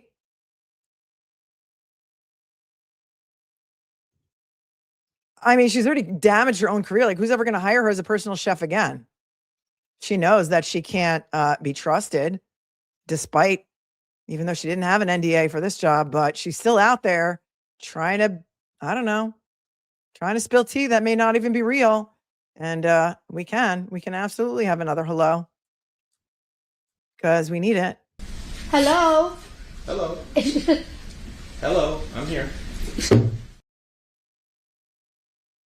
I don't know if it was Cardi or if it was another one of his baby mamas. He's got a few.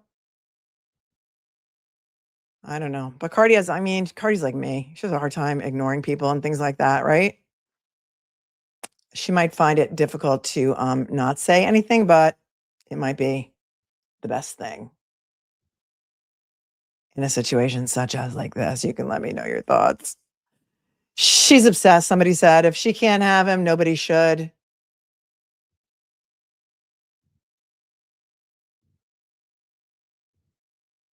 And I don't know, just go away. Oh, she did mention Cardi twice on the stand. The one thing about the outfits, the one thing about them trying to get matching outfits, and Zoe says the attorneys didn't say Cardi's name in court. They only referred to his girlfriend at the time. Mila was the one spouting off. Right.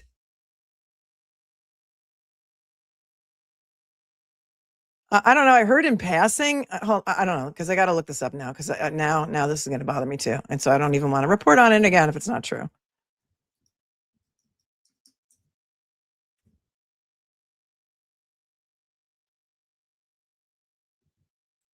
I don't think he's been signed, right?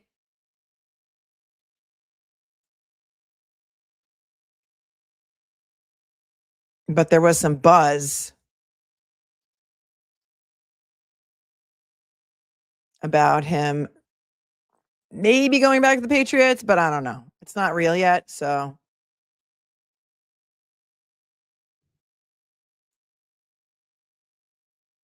Maybe like the players were talking about it.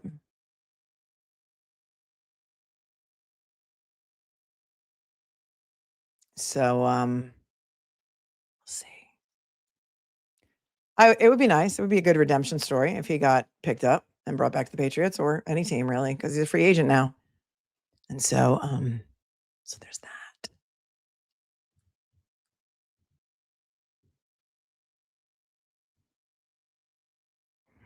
I don't know why YouTube would kick you out. Maybe refresh your browser. YouTube has a lot of problems. StreamYard has a lot of problems. Everyone has a lot of problems. So it's just technology issues, problems, and things.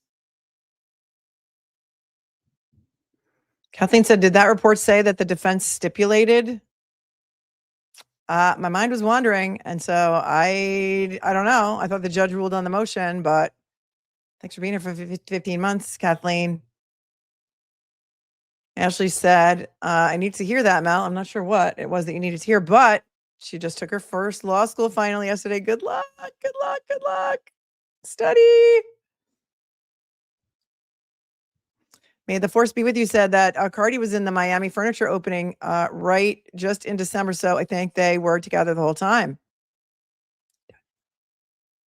Ellen said she needs some shut up pancakes. Thanks for being here. It said they stipulated to it. Thanks.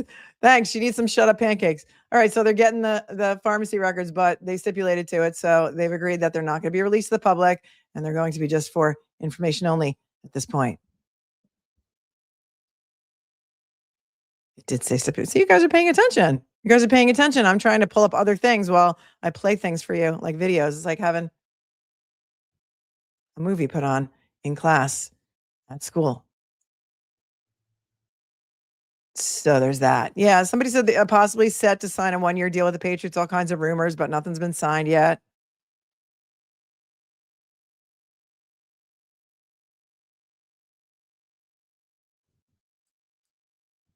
I don't know what this means. Hold on.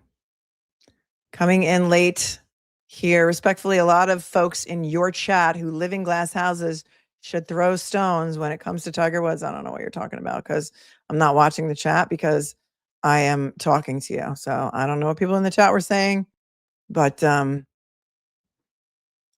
can't even respond to that because I don't know. So he says, I don't think the Patriots have salary cap to bring him back. They structured his contract to have an easy out after one season. Patriots signed 3 receivers already, including one for $68 million.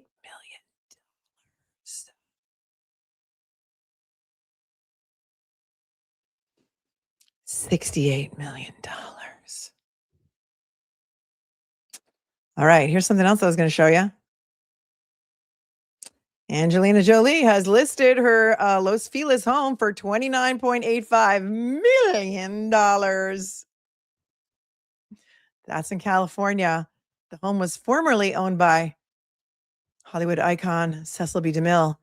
And it is 6 bedrooms, 10 baths, 11,000 square foot mansion just shy of 2 acres.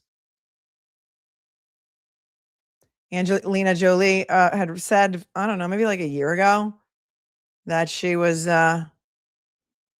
leaving as soon as all her kids were 18, and I think the youngest is turning 18. So she wants to be out of there. Let's take a look at the listing because I love it so much. I think she's going to move out of the U.S., I think. Here it is.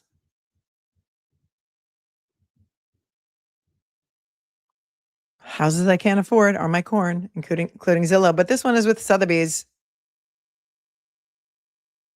This is 2 acres. It is walled. Was once owned by the legendary filmmaker Cecil B. DeMille. It is situated in Lockland Park, which is a gated enclave in the city's Los Feliz neighborhood. The centerpiece of the estate is an 11,000 square foot Beaux Arts style mansion perched atop a hill with 6 bedrooms, 10 full bathrooms, a library, and a wine cellar. There's also a guest house with a fireplace, a pool house, and a fitness studio, a tea house, and a separate 3-car garage. Cecil B. DeMille acquired the property in 1916 and 4 years later expanded it with the purchase of a neighboring residence that was once home to Charlie Chaplin. The mansion, according to the listing, is a combination of the two structures. And here it is. It's 2000 DeMille Drive, Los Angeles, California, which is in the Los Feliz neighborhood. And yeah, it's pretty nice. Let's check it out. It's listing for $29.85 million. Here's a lovely view of the pool and the mansion in the background. I'm not sure if this to the left here is the pool house. Let's see. Let's keep going.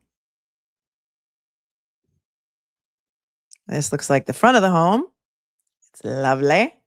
Old Hollywood glamour. It is. Lovely.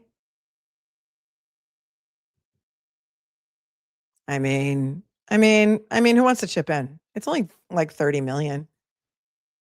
I wonder how fast it'll sell. I think she bought it for something like 24.5 million.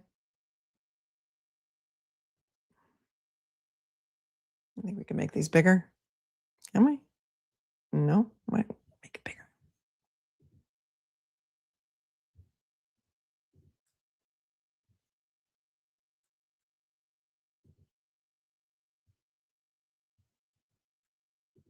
I mean, they don't show a lot of the inside of the house, I've noticed, though. Like the outdoor areas are lovely. I don't know where the tea house is. I guess this is the pool house down by the pool.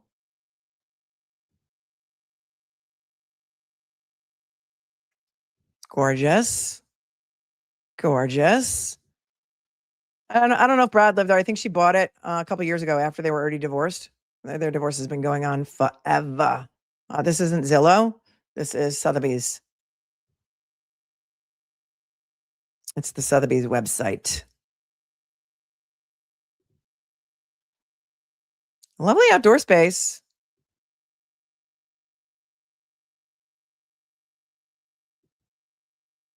I don't know if the two structures, Charlie Chaplin's house and Cecil B. DeMille's house, were combined, but here's an overview. Gorgeous. It's Angelina Jolie's house that has been put on the market for $29.5 million. 29.85, I think I said, right?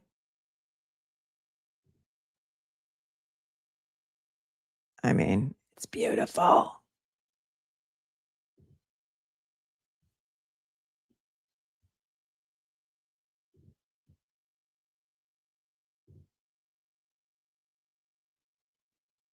Here's the Times article.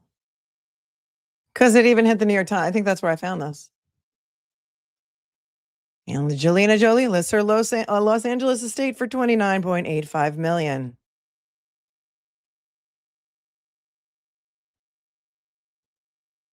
That's the asking price. This listing says, this article says it's 2.1 acres, but the Sotheby's listing says it's like 1.9 acres.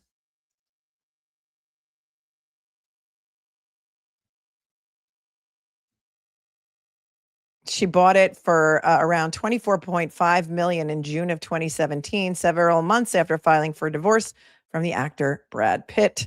She has expressed her unhappiness with the current political climate in the U.S. and indicated that she's likely to relocate abroad sometime after her twins with Mr. Pitt, Viviana Knox, turn 18 in July. So she's out of here. She's out of here, according to the New York Times. I don't know why they can't show us the inside of the house. Hold on. See if I can find better pictures. Did they not want to clean the house? I'm sure she has a million maids that could clean the inside of the house. Maybe for safety reasons and privacy reasons.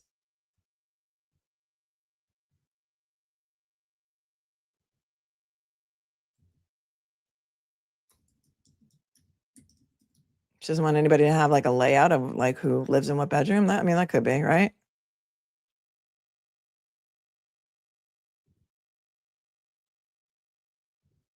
Yeah, the Zillow listing has the same. Nothing of the interior. Oh, well, it's definitely a house with some history. It's definitely a house with some old Hollywood history. It's very nice. Yeah, security reasons, I can imagine. And look at that. I got through everything I had for you today. Every single thing. So tell me what else is on your mind. Thoughts, questions, comments, concerns. I'm here for you.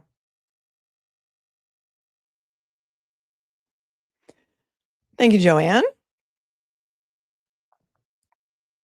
For your cash app, she's here to say that her grandbaby's surgery went well. So thanks to all of you who put up prayers the other day for Joanne's grandchild. And so I'm so happy that the surgery went well. Listen, it is the power of prayer and the power of tiny Jesus. And thank you so very much. And to all of you who do all the praying. Yeah, John Voight is her dad. Yes. Yes, he is. Elaine, thank you very much for your very generous 100. Elaine says, I'm crying over here. So funny. My fear is choking and drowning. I'll never go in big water. See, it's not as uncommon. It's not as uncommon as we think. Thank you, Elaine. You're always a very kind and generous, super generous contributor to the channel and to me. And Robin, I already thanked you. We were getting into the Denver International Airport conspiracy. Wonderful news, P. Lola's mom.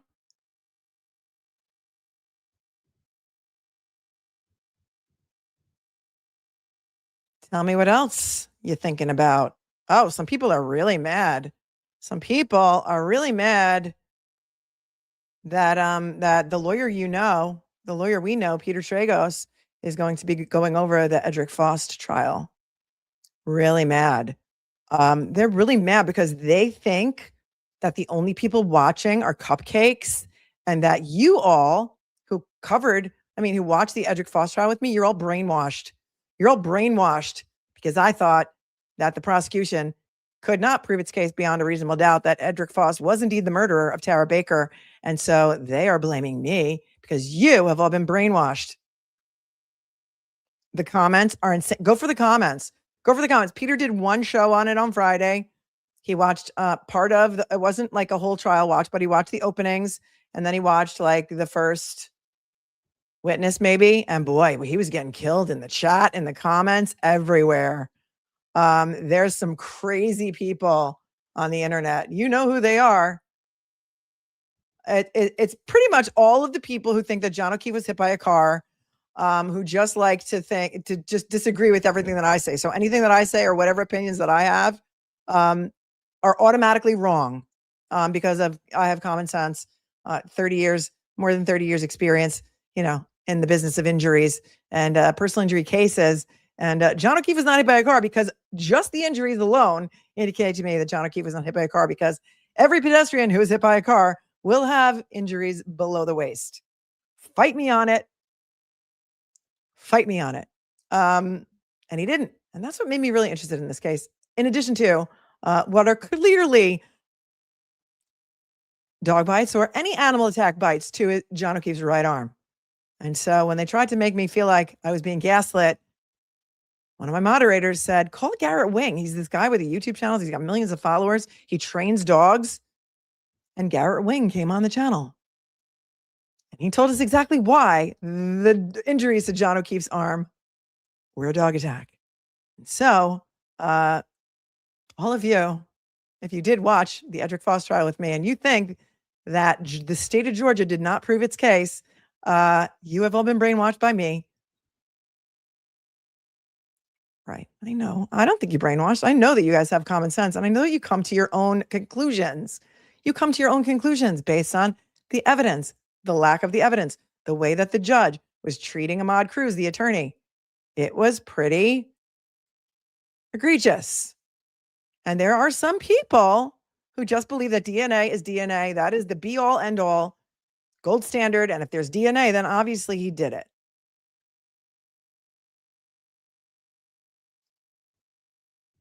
Except here's the thing. There was no DNA inside the house that led to Edrick Faust.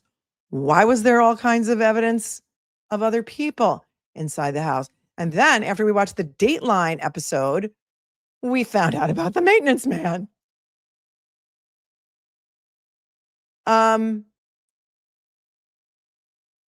Then it turns out that, because now I got a deep dive, because there's one particular woman who's trashing me constantly on Twitter and going into Peter's comments and saying how I'm brainwashing people and I don't know what I'm talking about. And then I did the deep dive into her. And she was at what's his name again? Yali Calcamanchili. His inauguration or swearing in and was taking pictures that were published in the paper. So you just can't make it up. You just can't.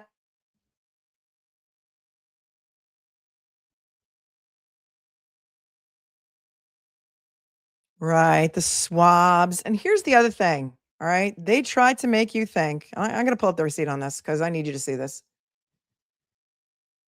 So to do that, I got to get into the court documents. I need to get into the court website. So just give me a moment. It's going to take a minute. This is in Athens, Clark County, Georgia. And many people will point you to the fact that Edrick Faust was arrested, I don't know, maybe 2 weeks after the murder of Tara Baker for an assault. It was like a bar fight with a guy and a knife. And then he remained incarcerated for like 7 months after that. But wait, because there's more. Hang on. I got to find the receipts on this because I want you to see it.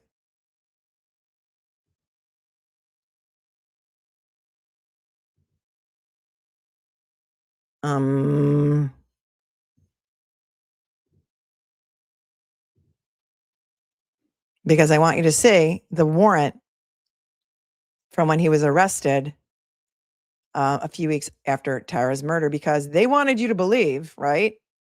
They wanted you to believe that Edrick Faust lived at 350 Cooper Road, which was how many feet away? 585 feet away from Tara Baker's house. And even during his police interview, he's like, no, I didn't live there. My stepmother lived there. He was living with somebody else, I think, at the time. Imagine somebody comes to you and says, where were you 25 years ago today? Where were you 25 years ago today? Would you be able to tell them where you were 25 years ago today?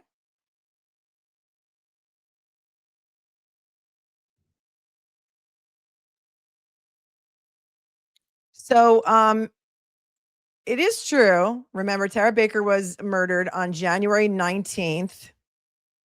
Right? January, I have so many cases in my head and they all seem to be in January. January 19th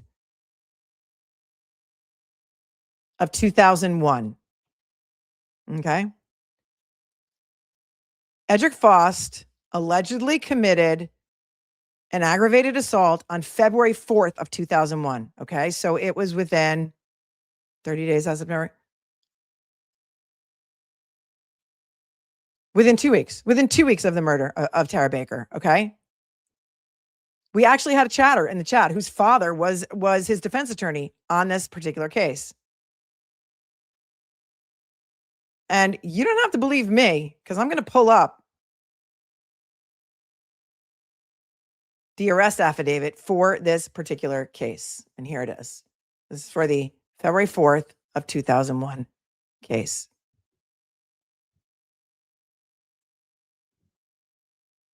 Are you ready for it? Anytime somebody comes after me, what do? Either I make merch or I fall into the deep dive to prove myself right, or to give myself some more receipts. Here it is.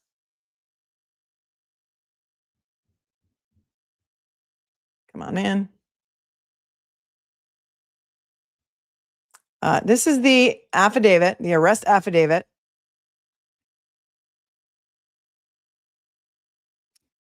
It says, to the best of his or her knowledge and belief, Edrick Lamont Faust, on the 4th day of February 2001, did commit the felony offense of aggravated assault in violation of the Georgia Code at 1060 Baxter Street in Athens. I Googled that address, and 1060 Baxter Street is the police station. Okay, did anybody live in Athens in 2001? And against Christian Foster. So I guess Christian Foster was the person that he allegedly assaulted. It says the facts of the arrest are he did make an assault upon the person of Christian Foster with a certain cutting tool, a deadly weapon when used offensively, resulting in a large laceration to the neck area, requiring hospitalization and numerous stitches at 1060 Baxter Street in Athens, Clark County, Georgia. I don't know. Was the police station always there?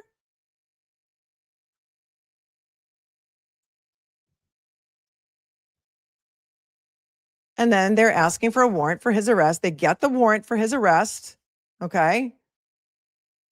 Wait, I gotta turn this around. And here it is.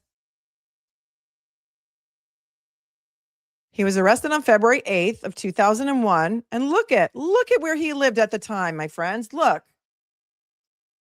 2 weeks after the murder of Tara Baker. He lived at 205 C5 Old Hull Road in the Knollwood Apartments. Even the address underneath that is crossed off, 212 Sartain Drive. Neither one of them are 350 Cooper Road. Hello?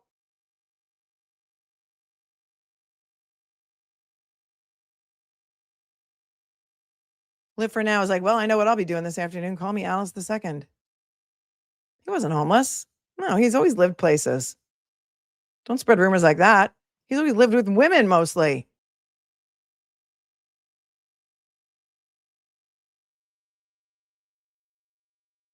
And so there it is. Oops. I don't know.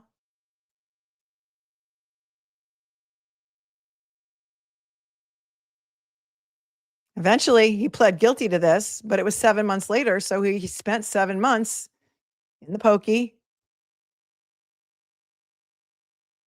And this arrest warrant has him listed as 5'9", 150 pounds. Okay, I went back and watched some of day 3 testimony yesterday because I'm getting really mad. 5'9", 150. The witnesses had him at, so one witness had him at 5'6" and 220. They said he was very big boned, this black man walking at 8:15 in the morning, which was very suspicious to them because he looked very awake. He was wearing an orange sweatshirt or hoodie or shirt of some sort.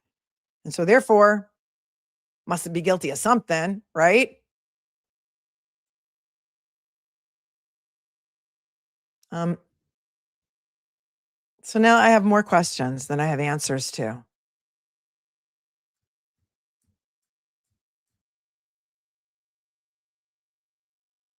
His list of cases is very, very long in Athens, Clark County. Most of them are probation violations. And some drugs. And many of them were in front of Judge Lisa Lott. We went over that already, right? Yep, it was walking while black.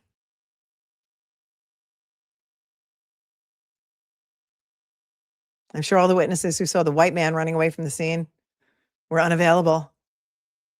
None of the other suspects were allowed to be brought in. They had many, many suspects over the year. None of them over the years, 25 something year, 20 years. None of them were black. Many other suspects, all white. Noel says, Melanie getting called out for brainwashing cupcakes with facts. Who'd have thought that watching a trial and reading court documents counts as brainwashing? Keep educating. I mean, brainwashing, Melanie. The only thing that happens by me sitting on a fence is I get injured. I get splinters. I don't like it. I don't like it. There are law tubers out there who are very neutral. And if you like that sort of thing, I suggest that you watch them. I'm not here to brainwash you. I'm here to share my opinions with you based on the evidence and the deep diving that I've done. Exactly. So then wouldn't they have his DNA in the system? Yeah, he spent 7 months. That was felony aggravated assault. They would have had his DNA in the system. Why was there never a CODIS hit then? So then I had to go back and watch more testimony about the DNA. And I watched the woman on day 3 testify. She worked at the crime lab in 2001. I think she's the only one who did. And she said she found no sperm. No sperm. There was no sperm found at all on Tara Baker's body. None.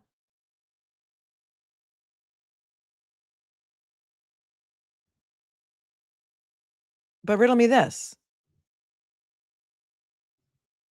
And I don't know. And I don't know the procedure. I'm just putting this out there. If Edrick Faust is arrested, 2 weeks later, they take swabs of his oral DNA They take oral swabs from him. They put it into, I don't know, the crime lab. The woman who worked in the crime lab didn't have any vaginal swabs. She only had oral swabs, a vaginal smear. None of it tested positive for semen. It's so wonky. And the other thing that was wonky to me, tell me if you live in a jurisdiction where this is allowed, but all the DNA reports were allowed into evidence. So the jury had all the DNA reports in the back, not knowing how to interpret them. Reports are not evidence. Testimony is evidence. And so I don't remember any reports being admitted into the Karen Reed trial of experts.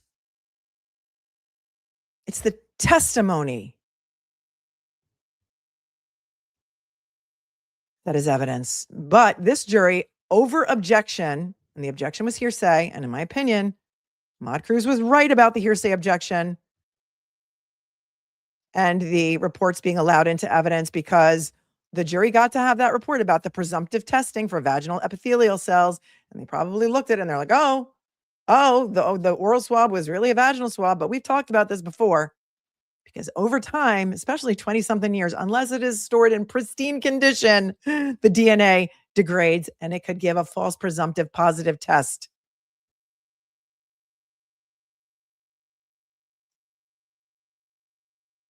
And so there's that. Just my random thoughts about Edrick Faust and him sitting in prison right now. And the drainage theory. Yeah, reports are hearsay, typically. Drainage.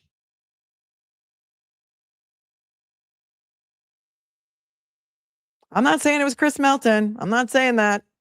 But there were a lot of other suspects that were investigated that were never allowed to be spoken about at the trial. A lot of them. And they were all white men. Yep. It's true. Well, he's filed a notice of appeal, so we'll see what happens. Or a notice of like a motion for a new trial. I think that the next court date is in June. Thank you, Andrea with an I, for gifting 5 memberships. You're amazing.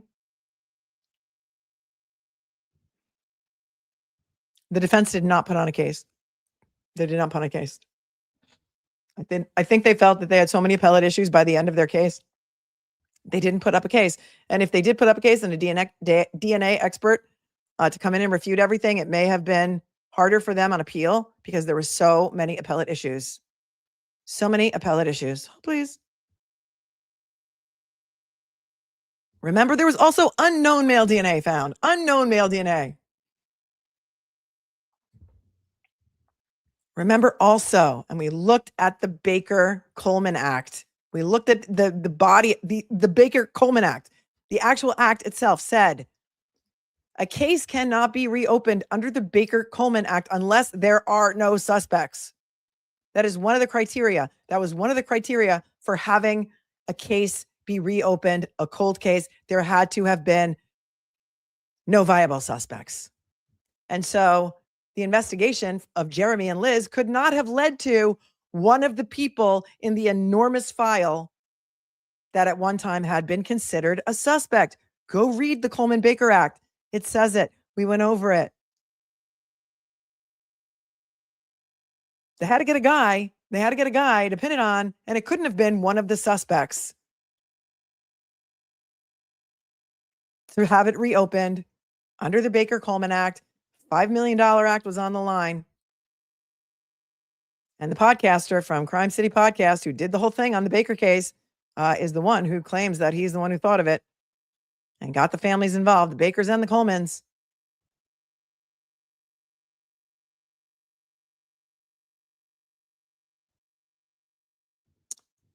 Lynn says the fault was allowing true allele results. It skewed to those in CODIS.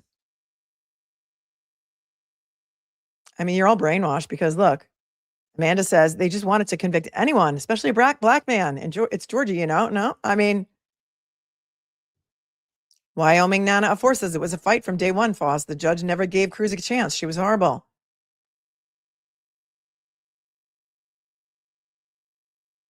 Well, they needed that law because they wanted to allocate money to try and, close cold cases. But, maybe because the act was named for Tara Baker, They wanted hers to be solved first. And Liz told us that on the Dateline episode when she was asked by the Dateline reporter.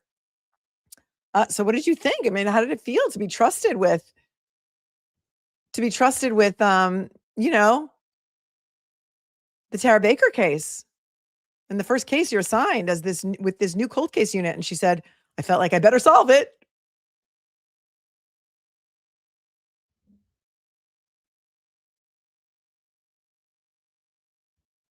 This was in Athens, Clark County, Georgia, 2001. Tara Baker was a law student at the University of Georgia, 23. I think she was 23 years old.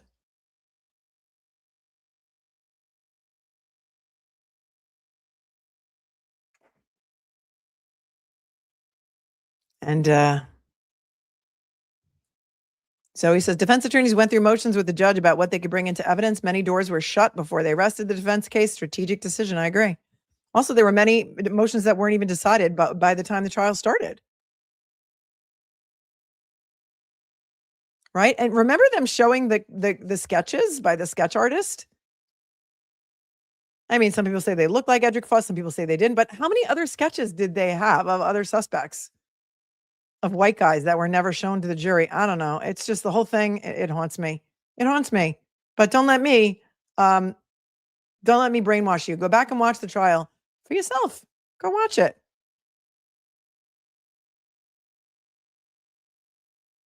But poor Peter, he can handle it, I'm sure, but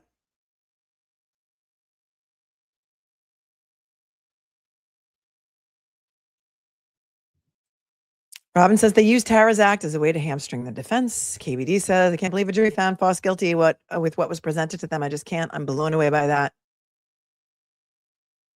Deanne B says his DNA was in the evidence room and so was hers. I wonder if they treated the evidence like Proctor. Linda says, right, we make our own decisions on these cases. I'm not brainwashed by anybody. If you follow the evidence, you can come to your own conclusions. And how did Edrick Faust? Nothing of his was in the house, right? But they found Chris Melton's hair on the power cord that was used to strangle her. People are like, oh, but it was a transponder. Okay, still the murder weapon. There's not even really a time of death. Nobody really knows what time that fire started. We're supposed to, just because some guy smelled smoke at a certain time, maybe the fire had been burning for hours by the time anybody smelled smoke. The doors were locked from the inside. Amanda said, it stinks. It haunts all of us, knowledgeable and realistic people. Lady Laura says, I would never trust the GBI. I've watched so many trials that they ended up getting wrong and the person was sitting in jail for decades. Noni's Treasure House says, sketches were sketches. Sketches were sketchy. Is that what you meant to say? And then people are saying his injured hands said it all. But people are saying, no. He punched the wall in his parents' house. It's obvious he punched the wall in the parents' house.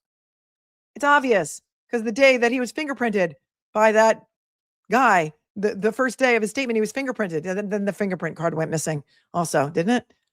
And he didn't notice the injuries to his hands, so they couldn't have been there. I mean, I don't know. They did not prove the case beyond a reasonable doubt in my mind.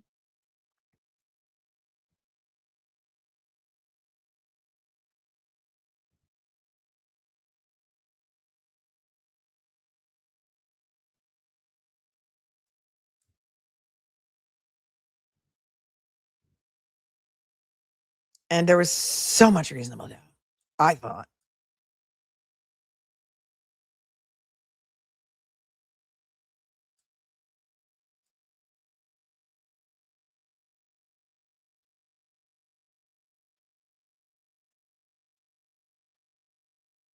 All right. So what happened during the Tiger Woods hearing, just to clarify, the judge did grant the motion, but for the state, the prosecutors to be able to get Tiger Woods prescription records, but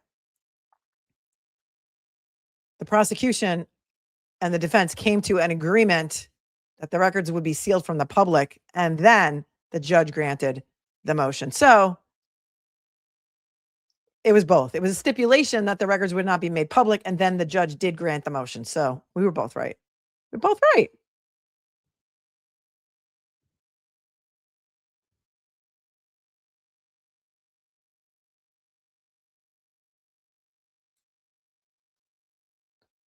All right, I have some things to do this afternoon, so who knows if anything will pop. If anything pops later, then I could always come back. Oh, here's what Cindy says. It's scaring me for Aaron Spencer coming up. They want a conviction so bad. Pray, you guys. Have they made any determination on whether cameras are going to be allowed in Aaron Spencer or not? That's Arkansas. Everyone, please hit the like button. That'd be so amazing. Thank you so much. Because new judge, new rules, right? And Arkansas, I think Arkansas has the ability to have cameras if the judge allows it, but they haven't decided yet.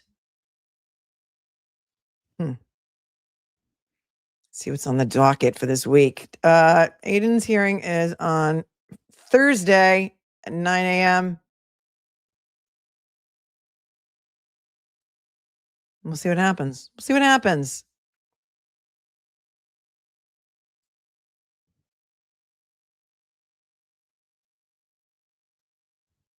Thank you, Kathy, for being here. Kathy is plum crazy for 10 months. Thank you. Andrea, I think I thanked you for the gifted memberships. And thank you so very much. You know what? I think I can give some memberships too, because I think it's a new month. Let me just see if YouTube has any more for me to gift. And if they do, I will be happy to give 5 of them to you guys for hanging in here for almost 4 hours this morning. Hopefully you're at work and I was able to keep you company. I don't know how they choose. It's totally random. I don't know if you have to be participating in the chat. I don't think you do, because I've been gifted memberships on channels before where I wasn't even watching the stream at the time. And so that was kind of crazy. Let me see if I'm able to gift. Yep. All right. I can gift 5 memberships. All right. Here we go. On your mark. See, it's for everyone who sticks around to the end gets the possibility of a gifted membership by me. Let's see who got them. Let's see who got them.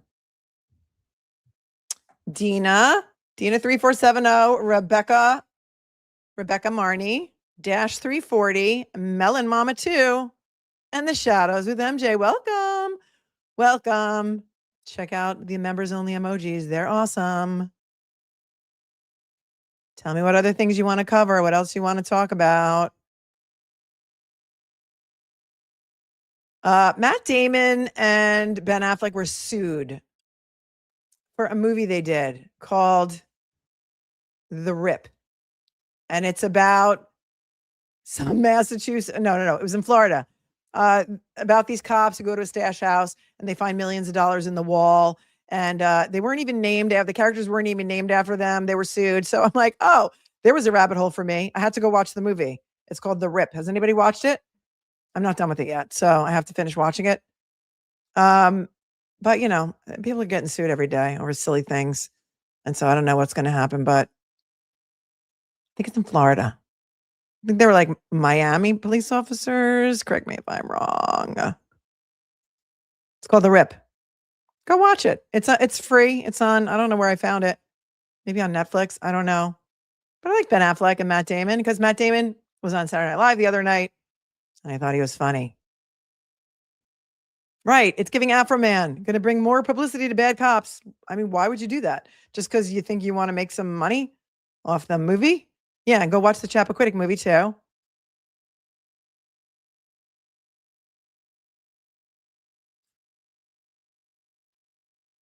Amanda says whoever did kill Ms. Baker was a very angry person and a person known to Ms. Baker.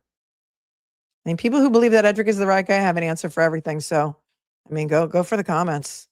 Check it out. It's on Netflix. The Rip. Oh, you checked it out too, Ortho Girly, huh?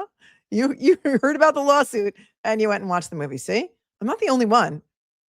We're all called Alice here. And that's why we have an Alice in Wonderland emoji and Twilight Zone also. All right, you guys. I love you so much. If I don't see you soon, I'm going to die, but I will see you soon.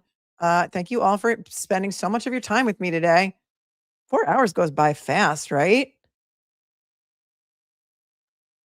And I'll see you guys real soon. Make sure you have your notifications set, even though YouTube doesn't like giving them to you anymore because they're trying to push you away from long form content and to shorts, which I don't really like shorts myself. So maybe you don't either. So do all the things that YouTube likes. Smash the bell, smash the subscribe button. Let's try and get to 134,000 subs. We're very close. We're like bumping up on it. And it would be cool if we could break that barrier because we've been at 133,000 and change for a long time. So that'd be really cool. Let's just see how far we are. We're at 133, around 950. We need like 50 more subscribers to break 134,000. That'd be so nice. If you just hit the subscribe button, it's free. It doesn't hurt. It doesn't hurt. All right, I love you guys. Stay cool, stay kind, stay classy. Above all, stay safe. Don't believe everything you read on the internet. And I'm going to see you real soon. Thanks, moderators. I love you. Peace out.